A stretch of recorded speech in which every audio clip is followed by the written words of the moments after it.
across the UK, on DAB+, on your smart speaker, on your smart TV, and on your side. This is Talk.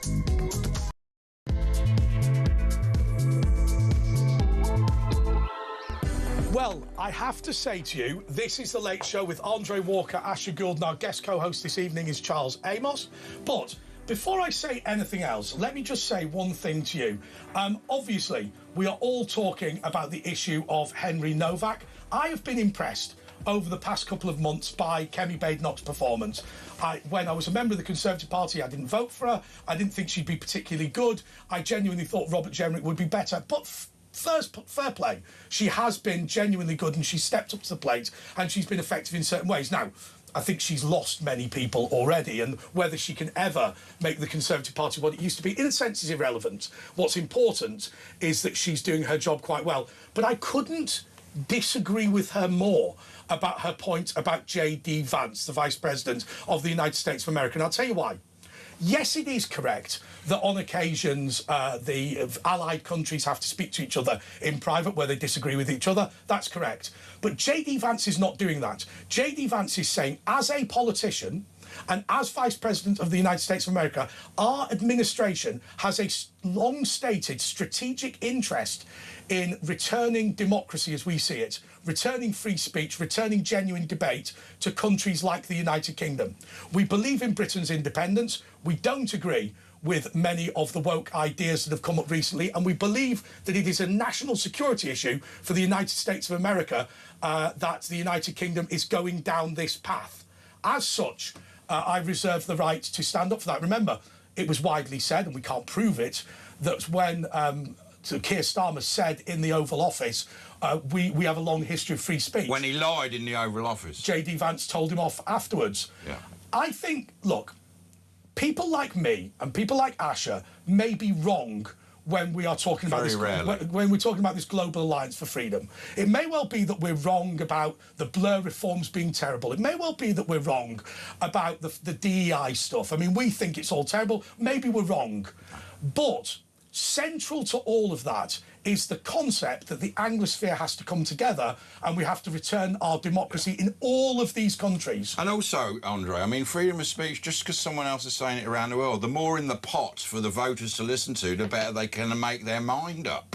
You know what I mean? And we like transparency. What does she want to hide, Kemi Badenoch? Everything should be out in the open. That's what democracy is about.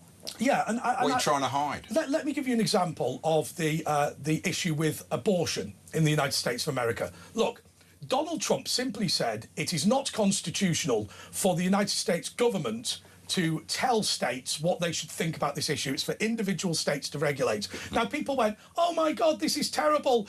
We support women's abortion rights. OK, and you might support them. But fundamentally, what he believes is the problem with the United States of America is that there is an overbearing federal government obsessed with big government, obsessed with welfareism, obsessed with doing deals with our enemies and globalism and opening up for uncontrolled immigration. He's saying he's not going to do that. What are we saying in the United Kingdom? Well, I think what we're saying is that if you say hurty words on Twitter, you're a bit of a knob. That is not a crime, and we should not have the government in our houses, in our pockets and in our thoughts in that way. And so I think this global movement for freedom is a good thing. Now, look, people are going to potentially disagree with me. Is this foreign interference? Well, no more than the fact that we've had the President of the United States of America saying Brexit was vital or not vital. Well, they interfered with the election trying to get Trump. They sent 100 advisors over there. They talked about the guy that was murdered by the police, George Floyd. They involved themselves in that. And as I say, he's not going to get the vote. He's allowed to have his say, even though he's not from this country. And we're old enough to make our mind up. Don't infantilise the British public. We want to hear everyone's views. And a lot of what Elon Musk says makes a lot of sense to me. Also, I thought what was quite interesting was what Errol Musk said about Elon Musk's views. Right. Yeah.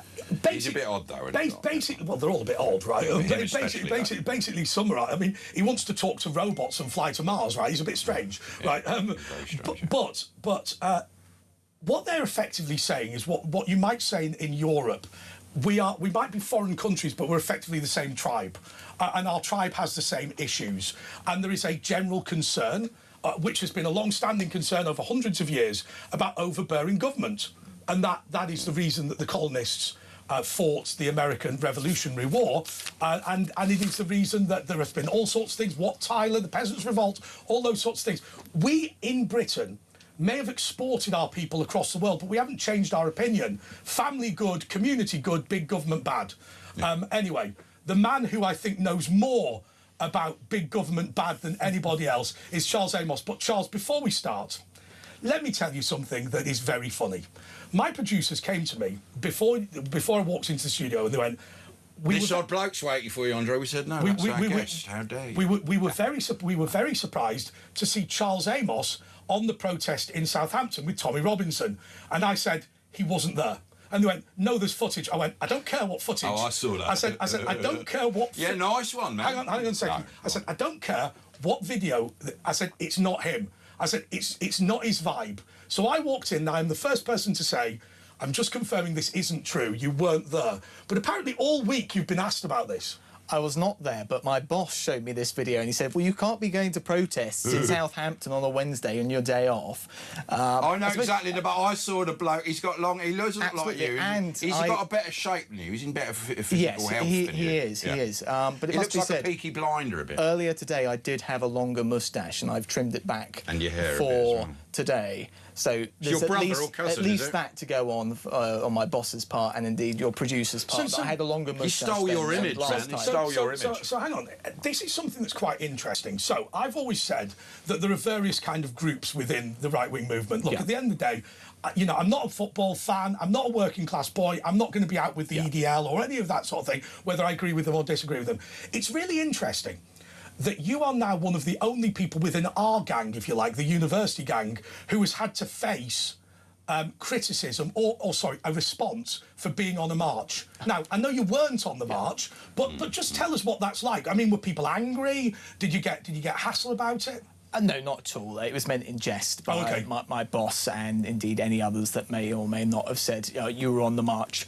It's not my thing because ultimately the people that are on those marches, in the vast majority of cases, are just thugs. They're just looking for an excuse to get violent with people. And I don't think the police officers are responsible for the situation that we saw back in December 2020. Are they thugs or are they just working class blokes who, this is how a lot, you know, they've lost everything and sort of that is how it works, isn't it, in the working class? They're thugs. Well, yeah, but that is sort of the way, isn't it, that they can't get things done. They can't get things done any other way. They've seen this going on 40, 50 years. They can't run for politics or run for... What else have they got? This isn't true, though. They could join the parish council, they could join their political party. They're not all like Tommy Robinson, are they? They don't all have that eloquence and stuff, you know. People would take the mick out of them. Throwing a bin at a police officer doesn't get you anywhere. And I'm not always... Actually, wait, I'm not going to say that because I've been told off on this programme before for saying certain things about violence and the political establishment. So I'll leave it there. Oh, well, I didn't tell you off. No, I know you didn't tell me off, but I didn't want to break the broadcast rules. So what happens? What happens when I turn round and say, look, there is a problem. The number one thing that Tommy Robinson says in his videos is do not cause trouble, do not fight. I mean, if you look at the Unite the Kingdom rally, he had...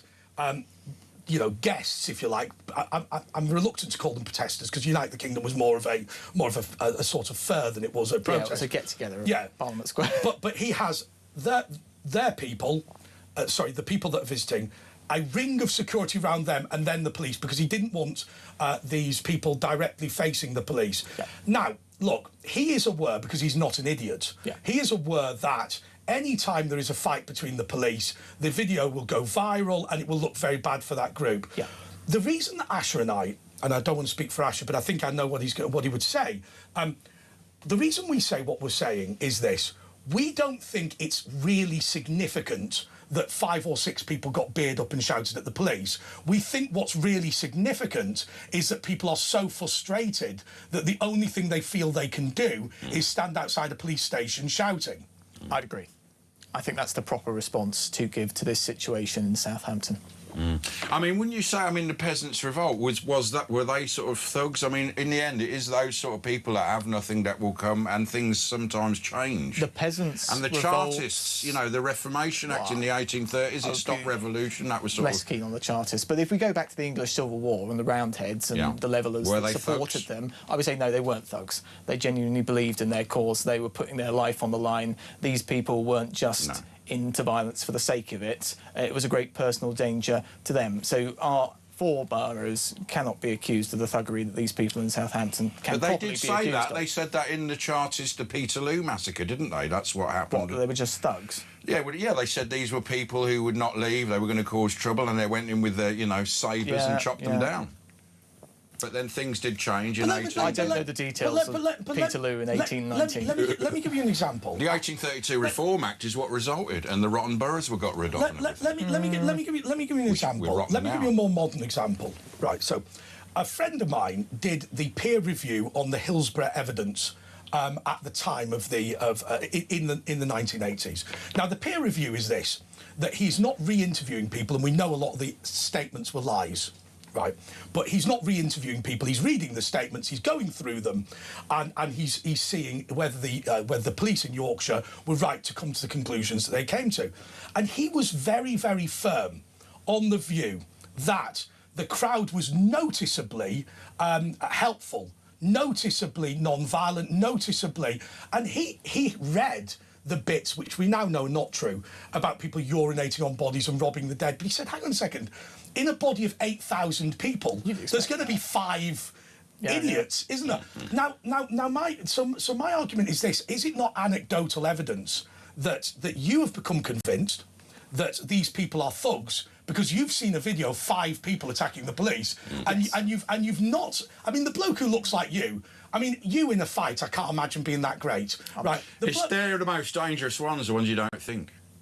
But is it not possible that what's really happened here is that you've fallen victim to anecdotal evidence, and the fact that there are 5 beard-up idiots is just not that important? Yeah. I seem to remember reading or hearing about John Meadowcroft's research from KCL, and he looked into the English Defence League and why they are so violent. And well, he got rid of them, didn't he, Roberts? He found that they were so violent because they were just looking for an excuse for violence. But that's why he disbanded So if we're assuming the people that were at Southampton are like the people that supported the EDL in the past, then it would be reasonable to think this is just thuggery. When you saw EDL rallies, which were... Sake. They were thugs. There was like 200 people there, not hundreds of thousands. This was British public going there. And obviously there would have been people latching onto it. You know, there would have been actual far right. I mean, I think... The very minority that are. But, you know, this was mainly British working class and middle class people. But we return to the central problem, Charles. I watched Prime Minister's Questions, right? Yeah. And once again, we are being told something which I'm afraid nobody believes, that everything is completely fine and there are a small number of far-right thugs stirring up trouble. Nothing to see here. The reality is, I did a poll on my YouTube channel. Now, my YouTube channel viewers are right-wingers. Yeah. But I said, is the Henry Novak thing just an inevitable thing? And 92% said yes. The reality is, what people are saying is, it's not unbelievable that the police would prioritise a racial allegation over somebody choking to death on their own blood because they've been stabbed 5 times. It's not madness that's happening. What's happening is we are watching on the TV people telling us that what is happening is not what's happening. We can see on our own streets. I remember in 1999, when Tony Blair told us there was no increase in immigration, you could literally see people with burqas walking around Lee, right? And it's just, it stretches credibility. And what is frustrating about this whole thing is that the solution to all of these things, which nobody voted for, is to deny the happening and call everyone a far-right thug. The politicians, bar Reform and some in the Conservative Party, are focusing on the response to the Novak situation as opposed to the Novak situation and the institutional issues in the police, which should really be the focus. And the reason why they're doing that, certainly for Labour politicians, is because the institutional question in the police is very, very difficult for them, because it goes against their beliefs that the police are institutionally racist. That's why they're so keen on pointing at Farage and going, you're stirring up hatred. And these Southampton thugs, they're the problem. Aren't they officially... Of course they are a problem, and we are right to acknowledge that they're a problem, but I think it's taking away focus from the Novak situation and, more importantly, the institutions within the police and the various DEI training that goes on there. That should be the focus. But why can't I say, and we've never said this before, why can't I say, look, if you want to carry round a sword of justice to fight off Mughal invaders to the Punjab, I would suggest don't move to Hounslow, right? I mean, what we are doing here is we're saying, well, we've got to respect people's religion. This is a warrior tribe that was established in order to stop Islam, you know, invading the Punjab, right? What are we doing here, right? Oh, he must be allowed to carry a ceremonial knife. Well, if he wishes to live, and I'm not saying this is my view, but if you wish to live a traditional Sikh life, then why not live in a traditional Sikh area rather than Bristol? And why not limit to that small? Apparently you can wear a very small one, which counts anyway. I don't have an issue with people carrying knives at all, or rather, I don't like it, but I think justice should not prohibit them, or justice does not prohibit them. So you think everyone should be allowed to carry knives, though? You think it should be equal? Right, yes, of course. I don't think it should just be the We've got a picture of you. Will you say it's not you? Can we just see and put him up next to it, like... Oh, clearly, yeah. Let's have a look. I can't see from that What were you shouting at that point? That looks nothing like you. No, it doesn't. It's just a bloke with a moustache. It's not even you. Haven't got a handlebar moustache. No, ridiculous. I mean, that's, if I'm being honest with you, We've probably got him in trouble now. If I'm being honest He's probably being wrestled to the ground. So, Charles, for those people who don't know, Charles is an average-looking man. Oh, look, he's gorgeous without his glasses. He's like Clark Kent and Superman. That's the guy who'd play you in the Hollywood film, right? Let's just be clear, right? He's like a... That doesn't look... he is, I mean, that doesn't look anything like it. It's a compliment, isn't it? Do you remember when the Capitol building got stormed and they thought Jamiroquai had led it? For ages, you know, there was the Jamiroquai with the horns. Anyway, look, 0344 499 1000. We've got Charles on. He's going through all the stuff that's going on. You can call about anything you want. We've got a couple of texts here. As your guest said, the people on those marches are thugs. I switched off as they're not. Well, come back, but she can't hear me because now look what you've done. Anyway, it's Andre and Ash on talk. Back in 2 minutes.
Across the UK, on DAB+, on your smart speaker, on your smart TV, and on your side. This is Talk. OK, well, you know what? Let's go to some clips, because Kemi spoke to Julia Hartley-Brewer, and I think she makes some reasonable points. I think she's on the wrong side of this. But let's go with the first... I'll tell you what, let's do them in order, but let's do them in relatively quick succession, guys. Let's do the first one. If Keir Starmer says something that is bad, I will criticise. If Nigel Farage says something that is bad, I will criticise. But that's my job. I don't want the family being dragged into it, and I don't want the public having to get wider unrest because of it. It's not good for the public. It's not good for the police, who are not instead of solving crimes, they're then having to police, violence, protests, and so on. So that's what I'm saying. But I want people to know that I am determined to fix this. I think there is a responsibility for me also, as a black woman in public life, probably the most senior black person in public life, to say that this is not something that black people want either. We want equal treatment under the law, not special treatment. And Starmer has used the family. He's had a publicity, them going to Downing Street, and I think that's disgraceful, because you should leave the family alone. And he accuses Farage of using them, and he's instead trying to use them as a shield and saying you shouldn't talk about of grieving family. But it's a horrendous tragedy what has happened. But the bigger picture for the country, this guy is a symbol, and his name should be remembered. And most people, I can't speak for the family, but when you hear stab victims, they say, they often start campaigns because they want this not to happen to anyone else. And I think that would be but using his name, so his life has stood for something, and it already obviously has. I've got a theory on Mark Novak. Right. Thanks, man. So first of all, the father. I've never met this man in my life, and what I'm about to tell you, I warn you, is nothing more than a theory based on what I've seen and based on what I've heard.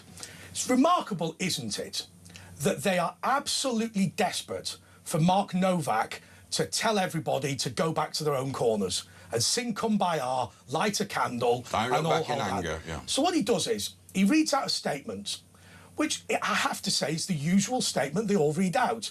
Oh, isn't it marvellous? My son believed in diversity and all this. Look, clearly written by Hampshire Constabulary Press Office. Right. Well, I think hang on a second. But he's done two things that are contradictory. Now, bear in mind, this is a theory. It's a theory who wrote the statement. I don't know who wrote the statement. But what he does is, they are desperate for him to say, there is no significance to my son's murder, it's just a knife crime. Right? They're desperate to do that. But he has not done that.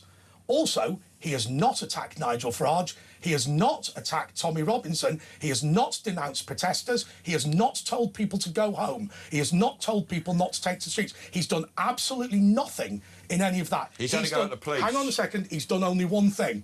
He's released the body cam footage. And I bet you every penny in my pocket against every penny in your pocket that they told him, do not release that body cam footage. It'll prejudice the investigation. They will have been desperate for that body cam footage not to come out, and he insisted. Now, if I wanted to affect change in that scenario, what I would do is throw that nuclear bomb off the Enola Gay and then leave them all to it, and not criticise anybody in any way. I'm saying to you that if he is after really sticking it to the establishment over his son, he might not be.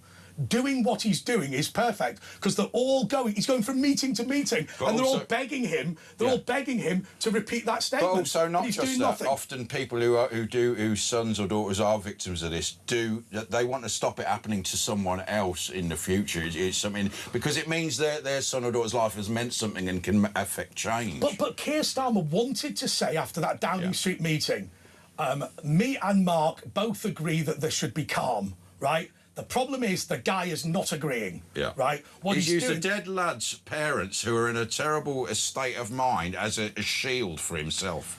The opinions of the parents on the political discussion that goes on in regards to this case are irrelevant. They don't have a veto on what you, I or anybody else can say about this situation. And the idea that they do is quite frankly ridiculous. But Charles, even if they did, they're not exercising it.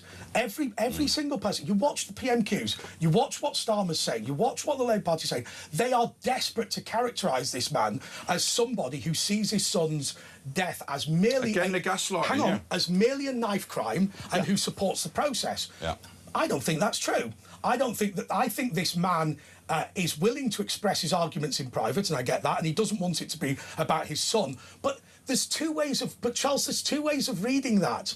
when he says, I don't want this to be specifically about my son, that could be the way Keir Starmer's spinning it. I don't want this to be about white people. Or it could be, I think there's a bigger issue and my son's symptomatic. Maybe. I don't think it's particularly relevant what Michael Novak thinks about this case, unless he has any more particular information about it that we don't. Yeah, we respect it, and it's tragedy, but the issue is the the relevance of Mark Novak comes when the whole British establishment wants him to say, I have a veto and I'm vetoing. Yeah. What he's actually saying is, whether I have a veto or not, I'm not vetoing. Well, maybe. Oh, sorry, that's not true. What he's doing is not exercising the veto that they want him to exercise. Yes. Right? Now, the reasons for that, we don't know. And everything I've just said, and I want to just go back to this point, everything I've just said is purely a theory. I've never met this man or spoken to him. But it's very clear the story was supposed to be, my son is the victim of knife crime. I have faith and confidence in the system. We don't need to make any changes. Let's do... And he has not... Well, the one thing I'd say about that is his son... It's his son that's been killed. He ain't going to go for an ideology over his own flesh and blood, is he? He probably hasn't thought about this... well, he's probably thought about it a lot in the last couple of days, but it's not as if before he's had deep thoughts about social science and the institutional anti-whiteness in the police or racism and the way DAI training goes on. I mean, maybe he has, but I doubt that is the case.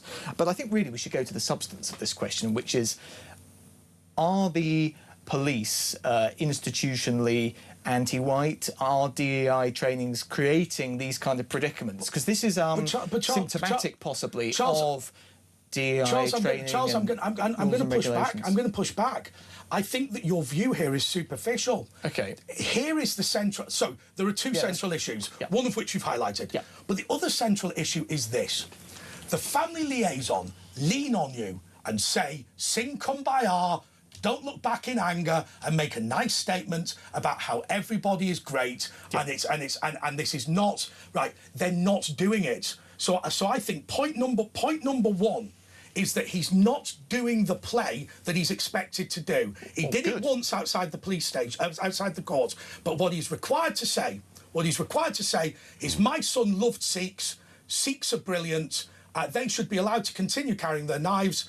This has got nothing to do with uncontrolled immigration. This is the act of one lone madman who's got mental health problems. He's not saying that. Now, where your point becomes relevant is the fact he has not done that opens up a legitimate debate on channels like this about the issues that you're raising. But remember, with Salman Abedi and the Ariana Grande concert attack, we couldn't get to the debate about whether a known terrorist should have been allowed to come to the UK because we were all singing "Don't Look Back in Anger" in bloody parks in Manchester. Which was ordered from that PSYOPs unit that had journalists under investigation and secretly monitoring them, including Julia Hartley-Brewer and people there. That has now moved on, and that was the unit that gave the photo. The focus of this discussion should be, how do we deal with the police to ensure that this Charles, can I potential anti-whiteness does not go on? It's officially in the NPCC. The word potential there. Can I stop you there? Because we're going to have to go to a break. But this is a good point to stop, because what Charles is saying is right. I'm saying that the actions of the family, or the inaction of the family, has allowed us now to have the real debate about what's important. We're going to have that debate with Charles after the break.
across the UK.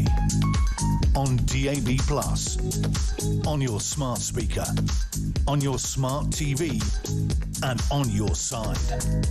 This is Talk. OK, this is The Late Show with Andre Walker, Asher Gould, and our co-host this evening is Charles Amos. Thank you so much, Charles, for coming. And what we were saying during the ad break is very simply this. Asher and I, you know, our expertise is in media and perhaps in media manipulation. And I think we've done our bit now about what we think about this Henry Novak thing. Charles, you've done a lot of work on this central question as to whether the police are racist. I just want to give you a couple of minutes just to lay out your thoughts. I think there is an institutional problem within the police that has potentially led to the predicament with Henry Novak. And in particular, we can look to the anti-racist commitment that was launched by the National Police Chief Confederation in 2025. And I quote, and it says in regards to tackling racism, it does not mean treating everyone the same or being colourblind. And it also commits the police to and I quote, producing a quality of policing outcomes for people from different ethnic groups by respecting the individuals and communities and according to them specific and acknowledging their specific circumstances and experiences. I think this is a problem. I think in information-rich situations, such as the one that we saw with Henry Novak, individuals should be judged as individuals. They should be treated equally.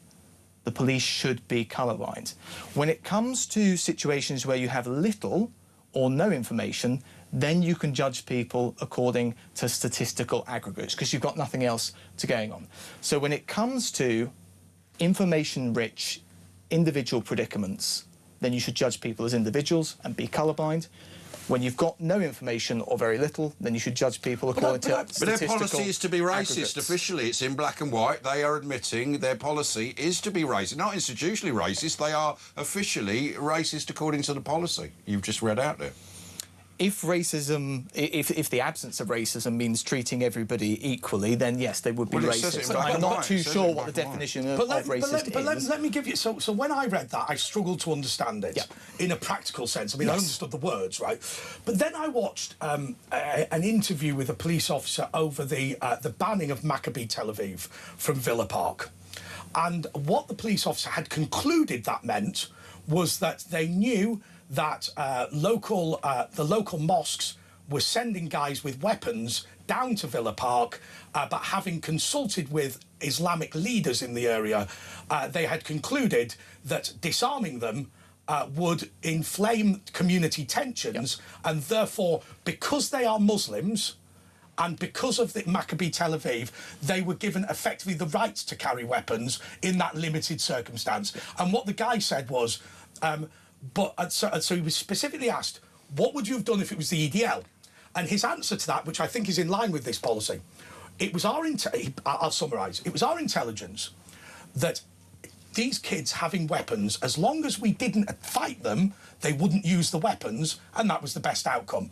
We'd have sent the riot guys into the EDL because our intelligence would have said they're going to use the weapons. So now you are in a position where a mob with weapons have turned up at Villa Park, and the police are effectively saying that policy says because they're Muslims, they should be allowed to do it. Had it been the EDL turning up, they shouldn't. Now, I understand what he's saying, which is, you know, if 1,000 people turn up with weapons and there's 300 police, it's probably going to end badly. Yeah. But the end result of it is we are licensing you to have offensive weapons at Villa Park because you're Muslim. And we're also admitting, had you been Christians, we'd have had you. Well, that seems to be an instance of blackmail. It's we will not enforce the law against the Muslims because we know that if they do... sorry, could you repeat? Yeah, sorry, so just to be clear, what they were saying was, in consultation with community leaders, we were told that as long as we didn't take action against the crowd, they wouldn't use the weapons. But if they did take action, then they would exactly right. use force against the police. Exactly that. So yeah, well, that just seems to be blackmail. The operational decision is let them keep the weapons because we've been advised that they won't fight us if we don't fight them. But it's cowardice. That's why we end up with the teachers still in hiding at Batley Grammar. We've got to hit this head on wherever it comes from, and that is what policing without fear or favour means. Lots and lots of police resources. I think that would be the right thing to do. But at some point, if somebody does say, look, we've got 1,000 people and you've got 10 policemen, if you try and get us, you bring the military in.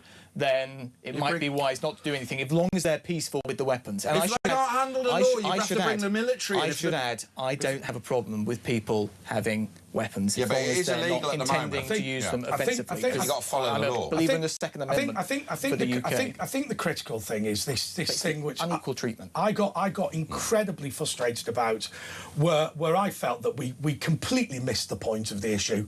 The guy who was visibly Jewish, if you like, walking through the centre of London. What had happened was a guy, for whatever reason, had walked past a Palestinian march and given his opinion. In a non-violent, non-threatening, perfectly legal way. And what the police did was they walked up to him and they said what I think was a sensible thing to say. Look, we're going to ask you to leave the area or we're going to arrest you for public order, which means we'll arrest you, move you out of the area and then de-arrest you. Yeah. And the reason he said was you're visibly Jewish. Now, what people were going was, oh, the police are anti-Semitic. No, he's saying we need to deal with this immediate problem. What then should have happened is they should have said, look, we stand by moving this guy. They'd have torn him to bits if we'd have left him there. So we stand by moving him, but we're going to ban the protest next week because they're violent thugs. But that didn't happen. See, I would disagree with the police's action in that instance because it's an instance of paternalism. It's saying we are not going to allow you to go into that a gang of thugs or bunch of Palestinian protesters because you're going to be beaten up. As far as I'm concerned, if he wants to be beaten up, or if he's willing to risk being beaten up, that's up to him. No, that's not the issue. I'm sorry, I disagree with you. Okay. I say the issue is this: the police are required to maintain the king's peace. Yeah. Therefore, if he wishes to fight the Palestinians or indeed be beaten up, that is irrelevant. You cannot consent to start a riot. Therefore, they're preventing starting a riot. However... Well, he wouldn't... The Jewish man going into the crowd wouldn't be starting a riot. Yes, he would. No, I categorically disagree with that. The person that would be or the people that would be starting the riot would be the Palestinian protesters. He would not be starting the riot. But this is the central point. Right, the reason they removed him was because a riot would have started. Yes. Now, in the immediate sense, removing him prevents the riot. But in the wider ether, you need to ban the protest next week because there are a bunch of thugs that would beat up a Jewish guy.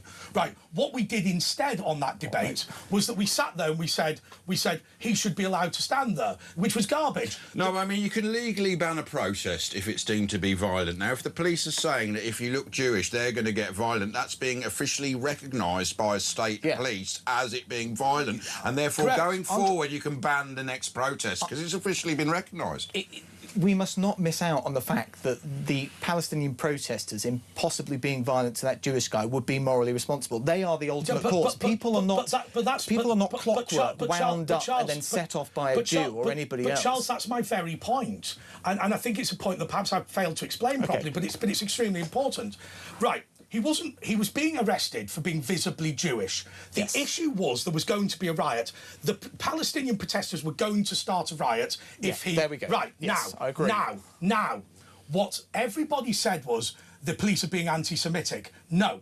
What the police were saying was we are using our powers to stop a riot. Yes. What should have happened the following week was then, when nobody's on the street, they go, we're going to ban this protest.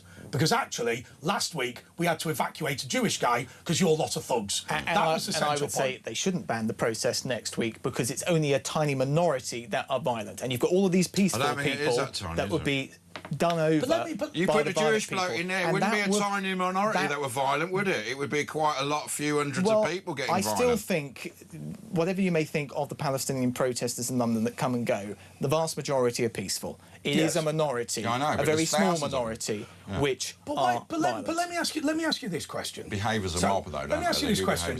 We keep getting told about the cost of policing the Southampton protest. Right, there's one Southampton protest. Wasn't very large. And basically, I will tell you, if you're sending in the British Transport Police Riot Squad, I would suggest you don't have a major problem, right? But what about this thing that I'm a political schizophrenic on, right? These Palestinian protests every week, week after week. You know, we had what was it, one a month for like for 8 months or something. And you're sitting there thinking, right, first of all, you're protesting outside a building that's empty at the weekends, right? Yeah. It's just a bit of a get-together. We have to shut all the streets. Businesses lose millions, Is there no mechanism by which we can say, all right, you've made... It's like that Brian Hoare, right? Yeah. Brian Hoare and his peace tent. Yeah. He was there for 6 years. Excessive.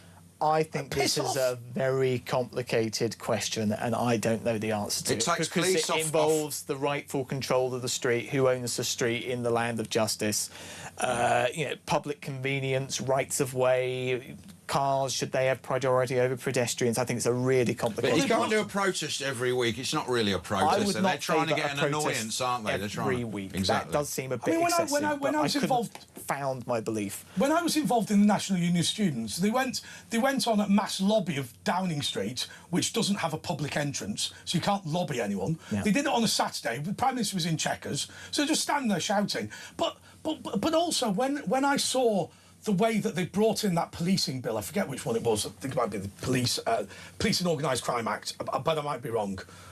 They started saying, right, on Parliament Square, you can't move in. Right. The reality... What? Okay. I can't stop it. Okay. What upset me about the protests on Parliament Square was because, you know, this anti-war in Iraq thing, most people turn up, they do the protest. So what most people do is they go, right, we are the Trussell Trust. What we're going to do is we're going to have a rally in Parliament Square, and then each of you are going to go and see your MP, and they'll write to you, get a very nice letter saying, Bob Jones from your constituency is coming down to this thing. Right. Yeah. You know, what Brian Hoare did was moved in for 8 years and started shouting on a megaphone obscenities to children. And you think, it's not a protest, you've just moved house. I don't know what to say. All right, well, on that point then, he used to, because everyone used to see him regular, because, you know, you drive, and he used to glare at you like this. Oh, God, he wasn't. Anyway, Charles is with us. It's Talk. It's Andre and Ash. 0344 499 1000. You want to talk about anything going on or whatever you want, give us a ring. We'll be back in a couple of minutes.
Across the UK, on DAB+, on your smart speaker, on your smart TV, and on your side.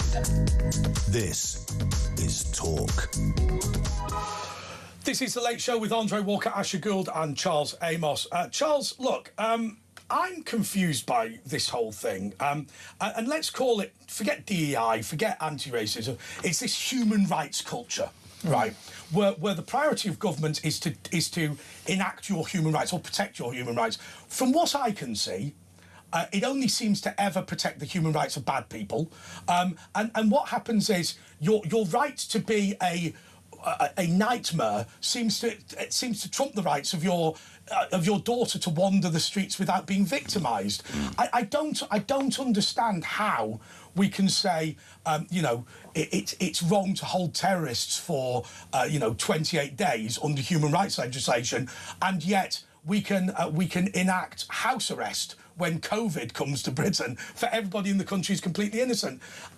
This human rights culture, is it fair for me to say that even though I can't explain how, we are ending in a situation where the bad guys' rights are trumping the rights of ordinary people? Unfortunately, we live under a political establishment that is overwhelmingly concerned with a conception of social justice that wishes to ensure equality between the races and the genders. And that comes out, in some cases, in protecting the rights of terrorists and other such bad people. And it's because they have a disposition to always favour minorities, which in some cases is warranted, but it's not always warranted, and it's particularly ridiculous when we can't deport people back to their home country when they've committed a crime because they have a right to a family life under the ECHR. Well, I'll tell you what I like. In Pakistan, there was recently a case, a French woman was out driving with her kids and she broke down, and two Pakistani men basically took her out of the car and raped her with, you know, in front of her children. Horrendous story. The Pakistani court sentenced them to death, which was fantastic, and then the human rights organisations got involved, but it's the proper way. The Pakistani human rights organisation were appealing for the courts to hang them. They were actually the human rights... Good on the Pakistani government. Well, the human rights organisations there were calling on them. So out there, it's not through the looking glass. They're actually sensible. And they kicked out 1 million Afghanis recently out of there because they're not happy with, you know, how they're living. So they've got it right. Do you know what I mean? The irony of it. And here it's through the looking glass. I mean, David Starkey spoke about it. He said that the human rights was originally for just protecting the single person against the state, but it's been turned around against the people, the indigenous people, basically. And we can see this overwhelming desire to see equality between the races that comes out in the form of human rights in some cases, in two instances that we were talking about during the break. One is Theresa May getting rid of stop and search during the mid-2000s because it, and I quote, unfairly treated black people, young black people. Who are responsible. That wasn't a direct quote. Yeah, but in London, they are most of the stuff, and the victims as well were black kids. You know what I mean? So it's ridiculous. Secondly, Baroness Casey found in a report on the grooming gangs that many people many police officers in Yorkshire and Manchester did not report on grooming gangs because they were worried about being called a racist. But going against this social justice ideology, which is entirely concerned about equality between the races. And I go back to the National Police Chief Confederation's anti-racist commitments, which says we want to ensure equality of policing outcomes for people from different ethnic groups, which strikes me as totally ridiculous. It's a anti-racist policy. But let's just be clear on one thing, right? If I can stab somebody in the chest 5 times, and then phone up the police and say he was rude about me and pushed my turban off, and he get arrested because he's white, then surely those police. Surely those social workers, surely those parents, surely those local activists who said, I cannot stop the rape of children because that Pakistani guy, if he accuses me of being a racist, I know full well I will be destroyed for it. And I know that he has got effectively the Trident nuclear weapons system. I can run in with my honesty and truth and my shield of justice, but fundamentally, if he presses red button, there is a nuclear strike on my life, and I cannot stop it. Ed West makes this point in his Substack this week, that racism really is the worst card that can be played against a police officer, and a lot worse than the accusation of incompetence. So they'd rather err towards incompetence than err towards racism, because racism comes with a lot and the disgusting thing they did was they got the kid who got stabbed, Novak. What was his first name? Henry Novak, and his father's and his friends found to try and find some evidence of racism, so they could, of course, use that. And go, oh, look, there he was racist. It's all right then. They also tested his blood to see, and they found out he was actually under the drink-drive limit. So they were looking for things aggravating things to go. Oh, look, you see, he might have been at fault. Oh, look, he was a bit racist. They couldn't find a thing. But disgusting way to behave after the kid's probably not even been buried. The police should be concerned with ensuring public safety. And if that results in unequal policing outcomes for different races, so be it. And we should expect unequal policing outcomes for Britain. Because if we look at the black population, for example, it's 4%, and the prison population is 12% for blacks. You know, they disproportionately, 3 times more, commit crime. So you would expect to arrest a greater number of them. Like I said, in London, a lot of the stabbings and a lot of certain because they're crimes. more likely to do certain things. I mean, if you've got a list of people that are potential suspects for shoplifting, and you've got 9 men and 1 woman, don't go towards the woman and investigate her to an equal extent as the men, because it's probably not her. I mean, women only make up 4% of the prison population, and you can extend that to ethnicities too. But also the victims are often from the ethnic group as well. So I'm not accused of being a racist. When it comes to information-rich individual instances, judge everybody on their own characteristics. You know, be colourblind, let's have equal treatment. But when it comes to low information to no information circumstances, then let's make reasonable judgments on the basis of statistical aggregates. And crucially, let's make sure those statistical aggregates are not informed by potential racism on the part of police officers. The victims are in the majority of black kids as well, in London particularly. So, you know, it's racist against saving their lives if you don't do it. I don't know about but that. I want to ask about cautions. Right, now, just to explain what a caution is to everybody. A caution is when you have admitted to a crime, but the police and the Crown Prosecution Service have basically agreed there's no public interest in taking you to court, so you get a criminal record, but it's all hushed up. Right, OK. Now, how many people think about this in any position? What happens is you have an argument with your next-door neighbour, and he goes, he called me the P word, he called me the N word. And that is not true. That is not true. And the police come to you and say, listen, if you admit to this, you will get a caution. If you fight it for 8 months, it's going to be in your local paper saying Charles Amos was accused of racially abusing the guy next door, right? In court, under court privilege, this guy can say anything he wants and spew bile all over the place. Charles, let's be clear. If somebody did that to you, if somebody... no, I'll go with you. It's unlikely that you would have your job by the time of the court date, right? Yeah. Because people would avoid you in politics. All your mates in Parliament that drink with you, they'd all start avoiding you because, he called somebody the N-word and he's in court for it. So my question is this. How many wholly innocent people have admitted to being racist and have got a criminal record, because of course it is a criminal record, because they knew the whole system was stacked against them?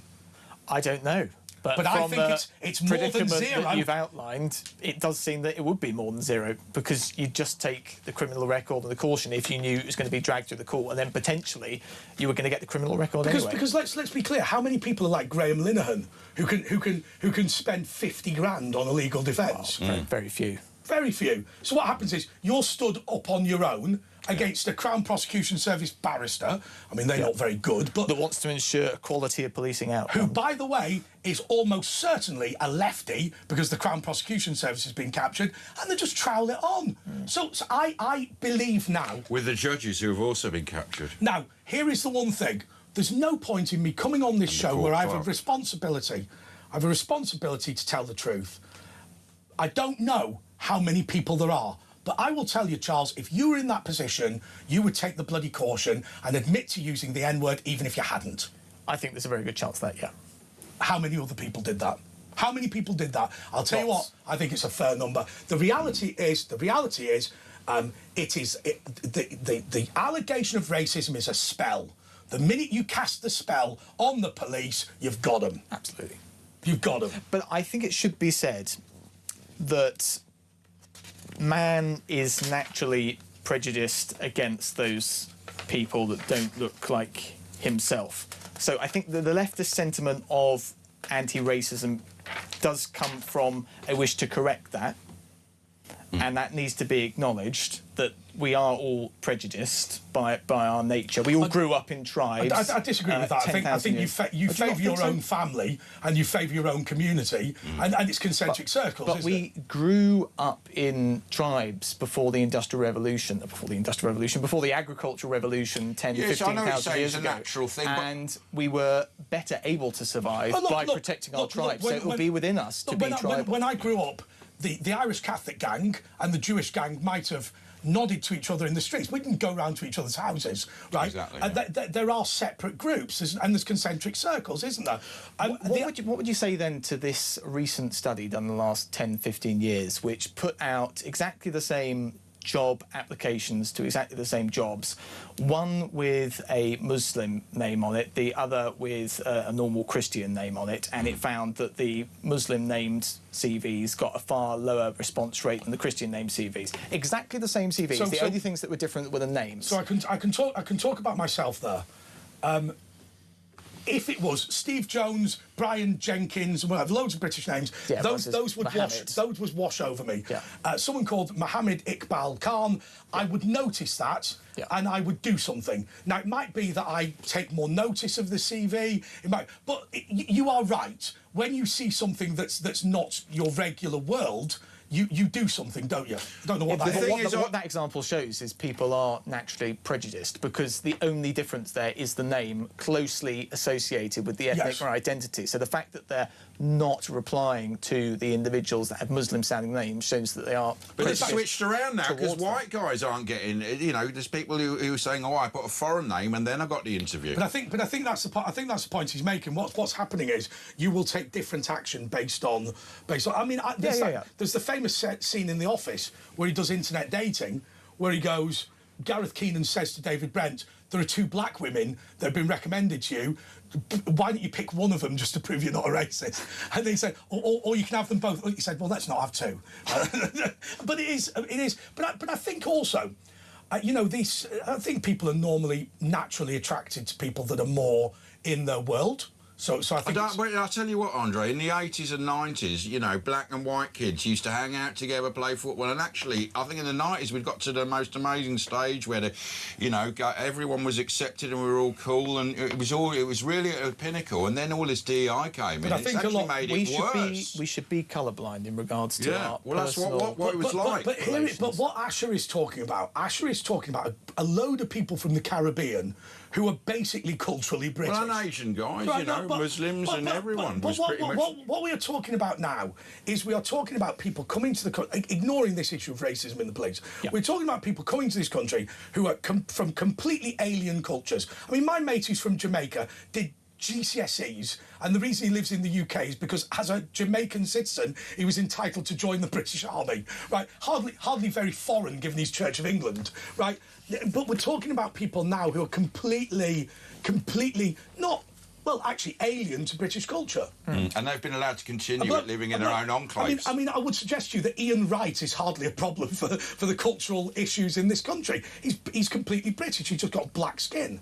There's reasons to dislike other cultures because cultures embody moral values and ways of life, and it's reasonable to object to those. It's not reasonable to object to somebody's ethnicity purely because of the colour of their skin. I don't think that's... I don't think that's reason people do that. That's reason in and of itself. Anyway, look, we got to go, Charles. That's Charles Amos, political commentator. That was really interesting. We went through a lot. But coming up next, we're going to be talking to Anna McGovern, broadcaster and journalist. Don't forget Benedict Fletcher coming out. And UFOs in our mystery hour at midnight. Andre Nash on tour.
across the UK.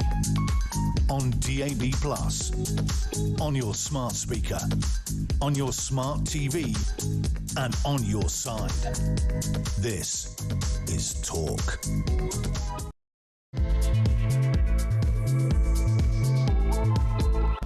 OK, this is the press preview with Andre Walker, Asher Gould and Anna McGovern. Well, I have to say, it's all about... Kemi, hey, by the way, I did want to say one thing. Yeah. In the previous segment, we didn't have the time to show some of the Kemi clips. So even though this is a press preview, I really want to show the Kemi Badenoch clip, which is about about Black Lives Matter, because I think she has made some good points. I don't agree with everything she said, but the fact that she is talking about Black Lives Matter and the fact that she's talking about critical race theory, I just think is so important in this environment. Take it away, guys.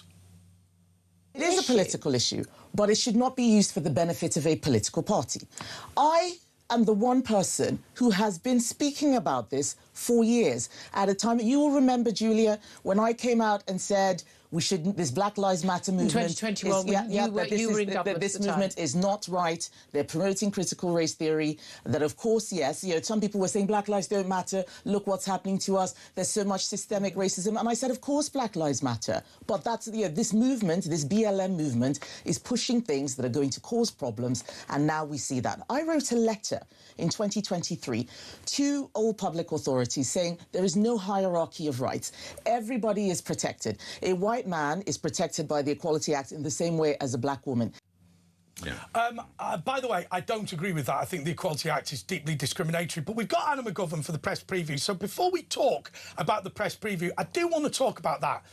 It seems to me that whatever Kemi Badenoch's mistake, I think the key way to deal with racism is for people who are not white to go out there, get a great job and say, we don't care what you think. Like Braverman, like Suella Braverman did when she said multiculturalism has failed. No white person could ever say that. It needed someone like her to say it, which isn't really fair, but they, you know, that is how it works, isn't it? Hi, Anna. Hi, so what's your view on what? Yeah, how are you doing, man? Where are you? In a hotel or something? Where is that? No, I'm at home at the moment. You live in a corridor? Looks like it. I'm in the front room. Just looks a bit dark, like I guess. So how's things? Are you all right, yeah? Yeah, I'm doing good, thank you. So what's your by view? the way, I'm really sorry. I was having tech issues joining, so I don't actually know what you guys are talking about. If you could Oh, no, OK, we just saw Kemi Badenoch talking about the way that Black Lives Matter were pushing all this critical race theory. And it strikes me, I don't agree with what Kemi Badenoch has said on a lot of the things about Henry Novak, but what I will say, I do think her general approach of saying, I don't care that I'm black, I care about what I do for this society, I think is the right approach. I do think because I think there's two sides to this critical race theory. One side is to say all white people are evil, and the other side is to say all black people are hard done by. And I think what that does is subjugates both sides. Yeah, I agree with what you're saying there. And I think as well, what I saw on LBC this morning, which I Never thought heard was of it. staggering, is David Lammy saying that he would not take the knee for Henry Novak. And yet then there was a post... He wouldn't be able to get up again, first of all. Sorry, Anna. Yeah. I was going to say, he then did a post in 2021 where he was encouraging, he said, I would take the knee along those lines. So it's just the double standard. Well, the hypocrisy of them, you know, Starmer and Sadiq Khan saying, how dare he say, you know, rage, there should be, you know, rage. And then they play the clips of Starmer taking a knee and Sadiq Khan saying, oh, there should be, you know, a big rage about this whole, you know, and then they let the protests go on during COVID, didn't they? And they all took the knee in front of it, and it was just everything is exposed. And the hypocrisy is now, they don't seem to care, and they just totally lie and gaslight, and it's got to a stage where it just seems they don't actually care that we know that they're just lying blatantly to us. No, I completely agree, and it's well, what they're trying to say is that we don't want to politicise this. Oh no, it's like symbolism. I believe they don't want to. It's like drawn to symbolism, and yet when it was George Floyd, they were very happy to take the knee to support Black Lives Matter and making all those social media posts about that that during that time, and yet when What do you think? What do you think of my theory about Mark Novak? Now, remember, it's a theory, but here is my theory. Mark Novak's job as Henry Novak's dad is to say, nothing to see here, it's just the act of madmen, don't look back in anger, let's sing Kumbaya and light a candle. And indeed, he did do that in the statement outside the court. But what he also did was released the body cam footage, which he'll have been told, don't release this, the investigation needs to. And then what he's done, and I think this is the reason why he's meeting every politician in the country, is he's not played his role. He has not publicly stood up and told Tommy Robinson to go home. He's not publicly rebuked Nigel Farage. He hasn't publicly criticised the protesters in Southampton. What he said is, this is not about my son. I don't want my son to become a political football. Now, he could have said that for two reasons. Either, number one, the way it's been presented, or number two, it's a bigger issue than my son. But let's be clear, Anna, his job is to say, I have a veto here, and I'm vetoing. What he's actually done is nothing at all other than release the body cam footage. My theory on Mark Novak is that he is very concerned about this issue of racism, but he knows full well the best thing to do is nothing. So do you mean in terms of the statement that he made? No, so he made the statement outside court, but then he released the body cam footage. Look, it's clear to me that they're desperate for him to stand on the steps of Downing Street appealing for calm, and he's not going to do it. Well, his biggest job was to be Henry's dad, and now it's to preserve Henry's memory, and the best way to preserve Henry's memory is to say that we don't want this to happen to future lads who get stabbed, and that would be the best way. And I'm sure that's what you hear from parents of stabbing victims who start campaigns often to say, I hope this doesn't happen, or have terrible diseases, I hope this doesn't happen to anyone else. And I think that's what he's doing, and you know, Henry should be proud of his father. Yeah, and so is your point that you're saying with the statement that he made that he's not making like a more... No, what I'm saying is this: his job now for the establishment is to say this has got nothing to do with multiculturalism. This has got nothing to do with uncontrolled immigration. This has got nothing to do with ceremonial knives. This has got nothing to do with DEI. My son was not a victim of racism, and the IPCC or whatever, IOPC or whatever they're called this week, they're going to sort all this out, and it's tickety-boo. Now, what he's done, I would suggest to you, is he made the statement outside the court, which went along with all of that, right? And then what he did was release the body cam footage, which they weren't very happy about. And now it's clear to me that they are desperate for him to appeal for calm.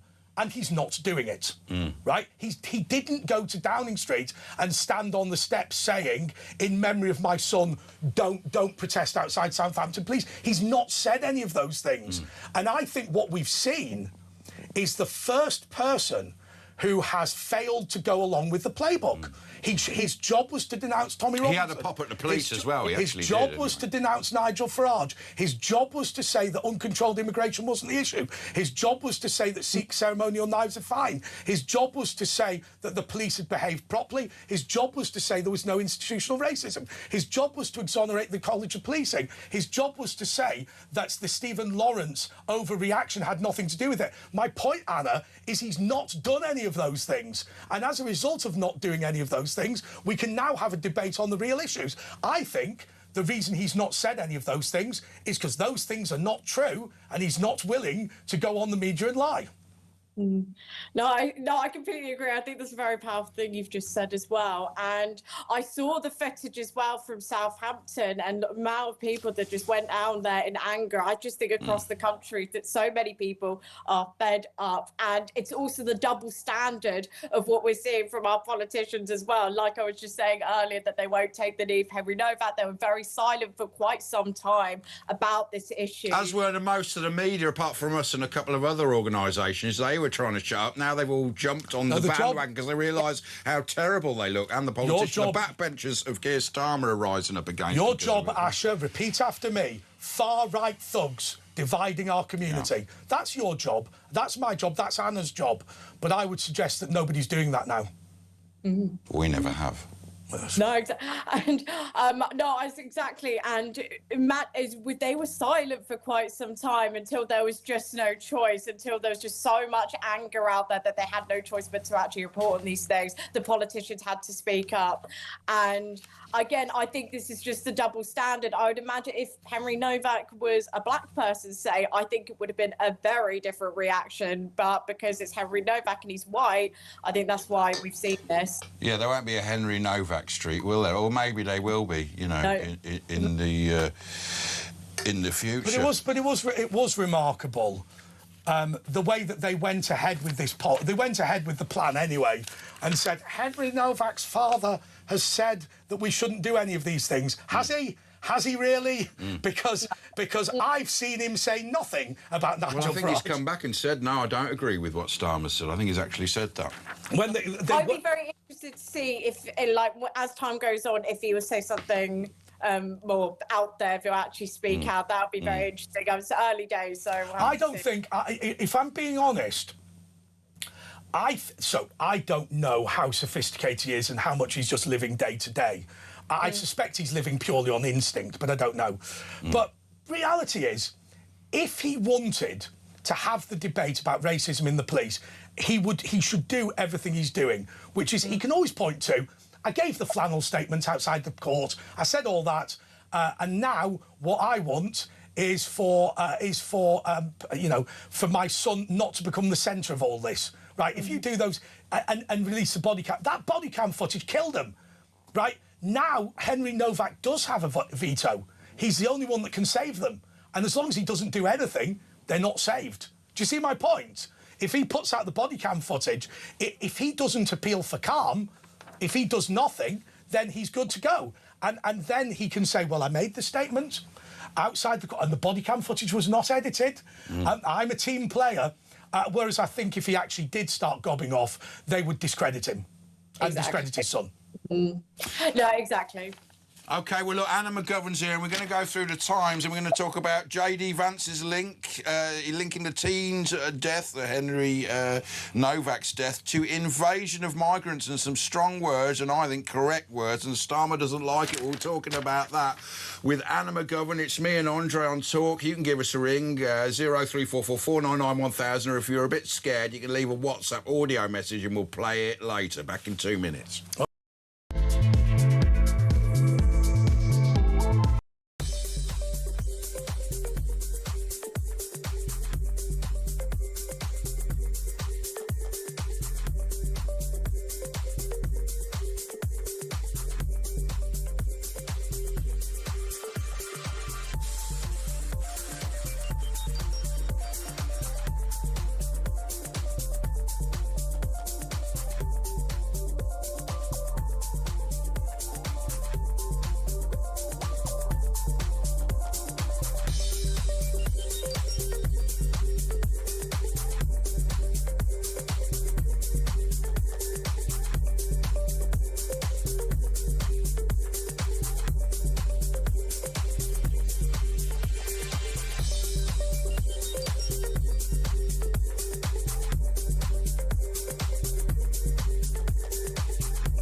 Across the UK, on DAB+, on your smart speaker, on your smart TV, and on your side.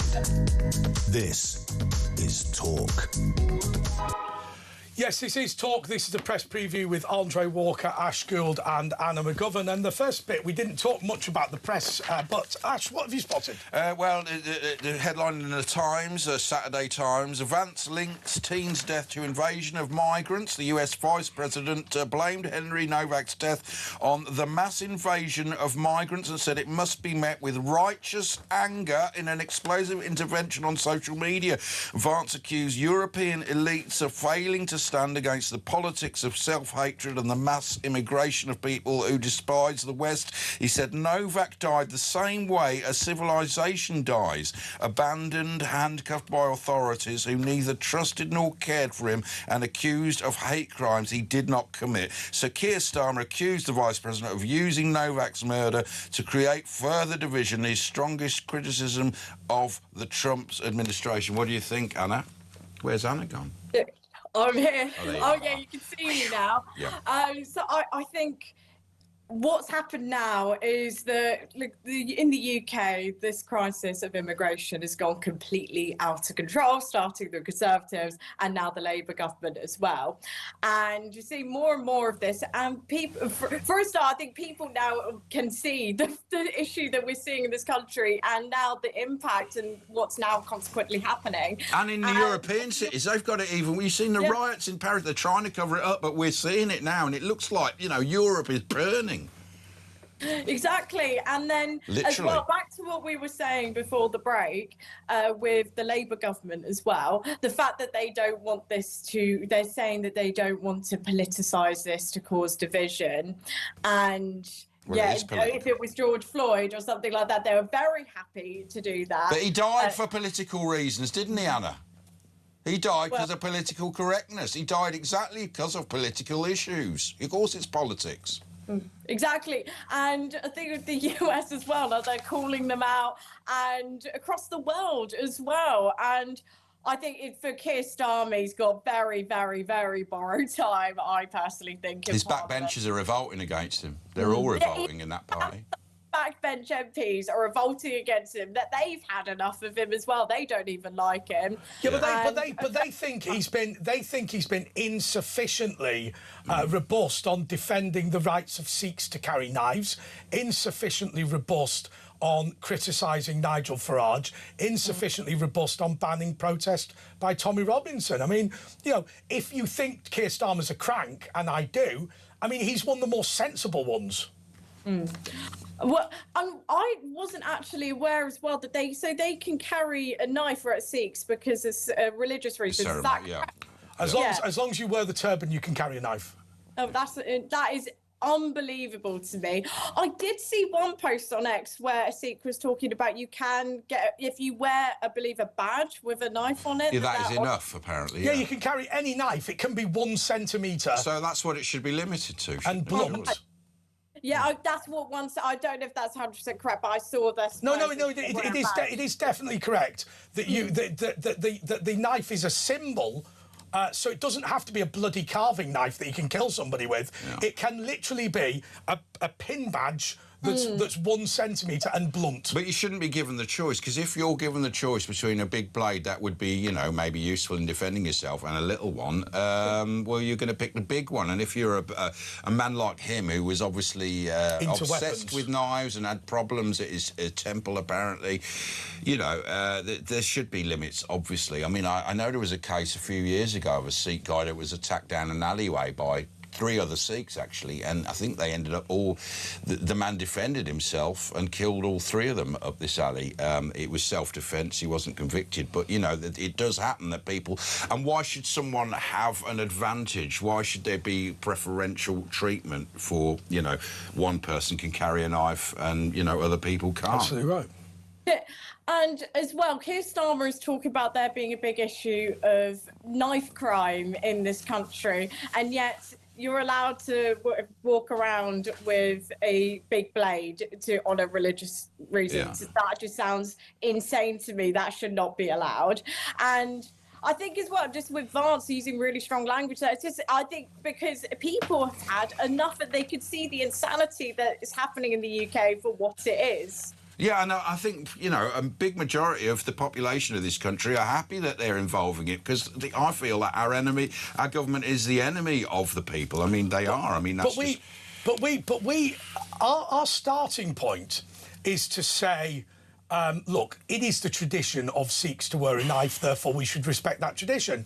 Well, it's the tradition of Britain for you not to carry offensive weapons on the street. And given that you have moved here and we have not moved to the Punjab, I would suggest that actually you should respect our tradition, and our tradition is a bloody big carving knife out on a night out is not appropriate. Exactly. And so I was just going to mention as well that recently I went to one of the Unite the Kingdom rallies as a reporter, and I was a reporter there and speaking to people about why they were there and their concerns about mass immigration in this country. And one group I spoke to quite a bit were the Pink Ladies. So they specifically work as those mothers, grandmothers, and how to keep. So they were talking to me about how they keep their women safe and the important work that they do as well. And I think the fact you have so many people coming down to London all echoing the same sentiment, that they're concerned about mass immigration in this country, the impact that it has on their safety as well. I think this issue is just more and more growing, and people are they're not recognising their own communities. They're not feeling safe walking around, especially at night. So I just think we're reaching a breaking point here in the UK. There's something really needs to the solution, Anna, as you know, is for the government to say that people like you are far-right extremists. Yeah, that's how they shut down the conversation. I mean, how do we get over this central problem that instead of actually debating these issues in a sensible way, one side just goes, either A, that's not happening, or B, the people saying it are extremists. That's why you can't have a sensible conversation. I remember Keir Starmer saying, we've always had free speech here in the UK. I'm very proud of our history of free speech, and I mean history, because that's gone. By the way, another, nail in the coffin of Britain. This is in the Telegraph. Bank dropped Churchill after being told he was elitist. Historical figures such as Turing and Austin replaced on notes after research concludes they are contentious and divisive. Obviously captured institutions. The Bank of England acts historical figures such as Churchill from banknotes after being told they were elitist and divisive. Research commissioned by the bank concluded that figures such as Churchill, Alan Turing and Jane Austen were contentious and not representative of the UK's cultural and natural diversity. They're the bastions of British culture. Nothing to do with diversity. I mean, Britain never used to be diverse, so obviously our historical figures will not be very diverse in the future. You know, maybe there'll be a Kemi Badenoch £5 note. Well, exactly, and these people shaped our history, the entire UK history, and that's why they are honoured as such on the Bank of England. Here's what I hate. Right, the achievement now is who you are, not what you've done. And I'll give you an example. They go, oh, so we've removed the person who won the war in Afghanistan or whatever, not the most recent one which we lost, but and we've replaced it with the first black man to get a degree from Oxford. And you think, well, all right, he got a degree from Oxford, but it's always like the first. I mean, we've got this Mary Seacombe, who has replaced Florence Nightingale. Yeah. Mary Seacombe was not a nurse during the Crimean War. She ran a private members club for soldiers, right? But now we've decided, the first black nurse is really important, and I hate that. I hate that. Mary Seacole, yeah. Seacole. I hate that statue in Waterloo. You could have a statue for black people that, I don't know, commemorated some, a black guy that got a VC, Victoria. Well, Nelson's column has black people because Nelson had black sailors on his boat, and they're around the base of Nelson's column. To complete the point, but the statue at Waterloo Station is simply a generic black person to commemorate the Windrush. And you think, but this person hasn't done anything other than arrived.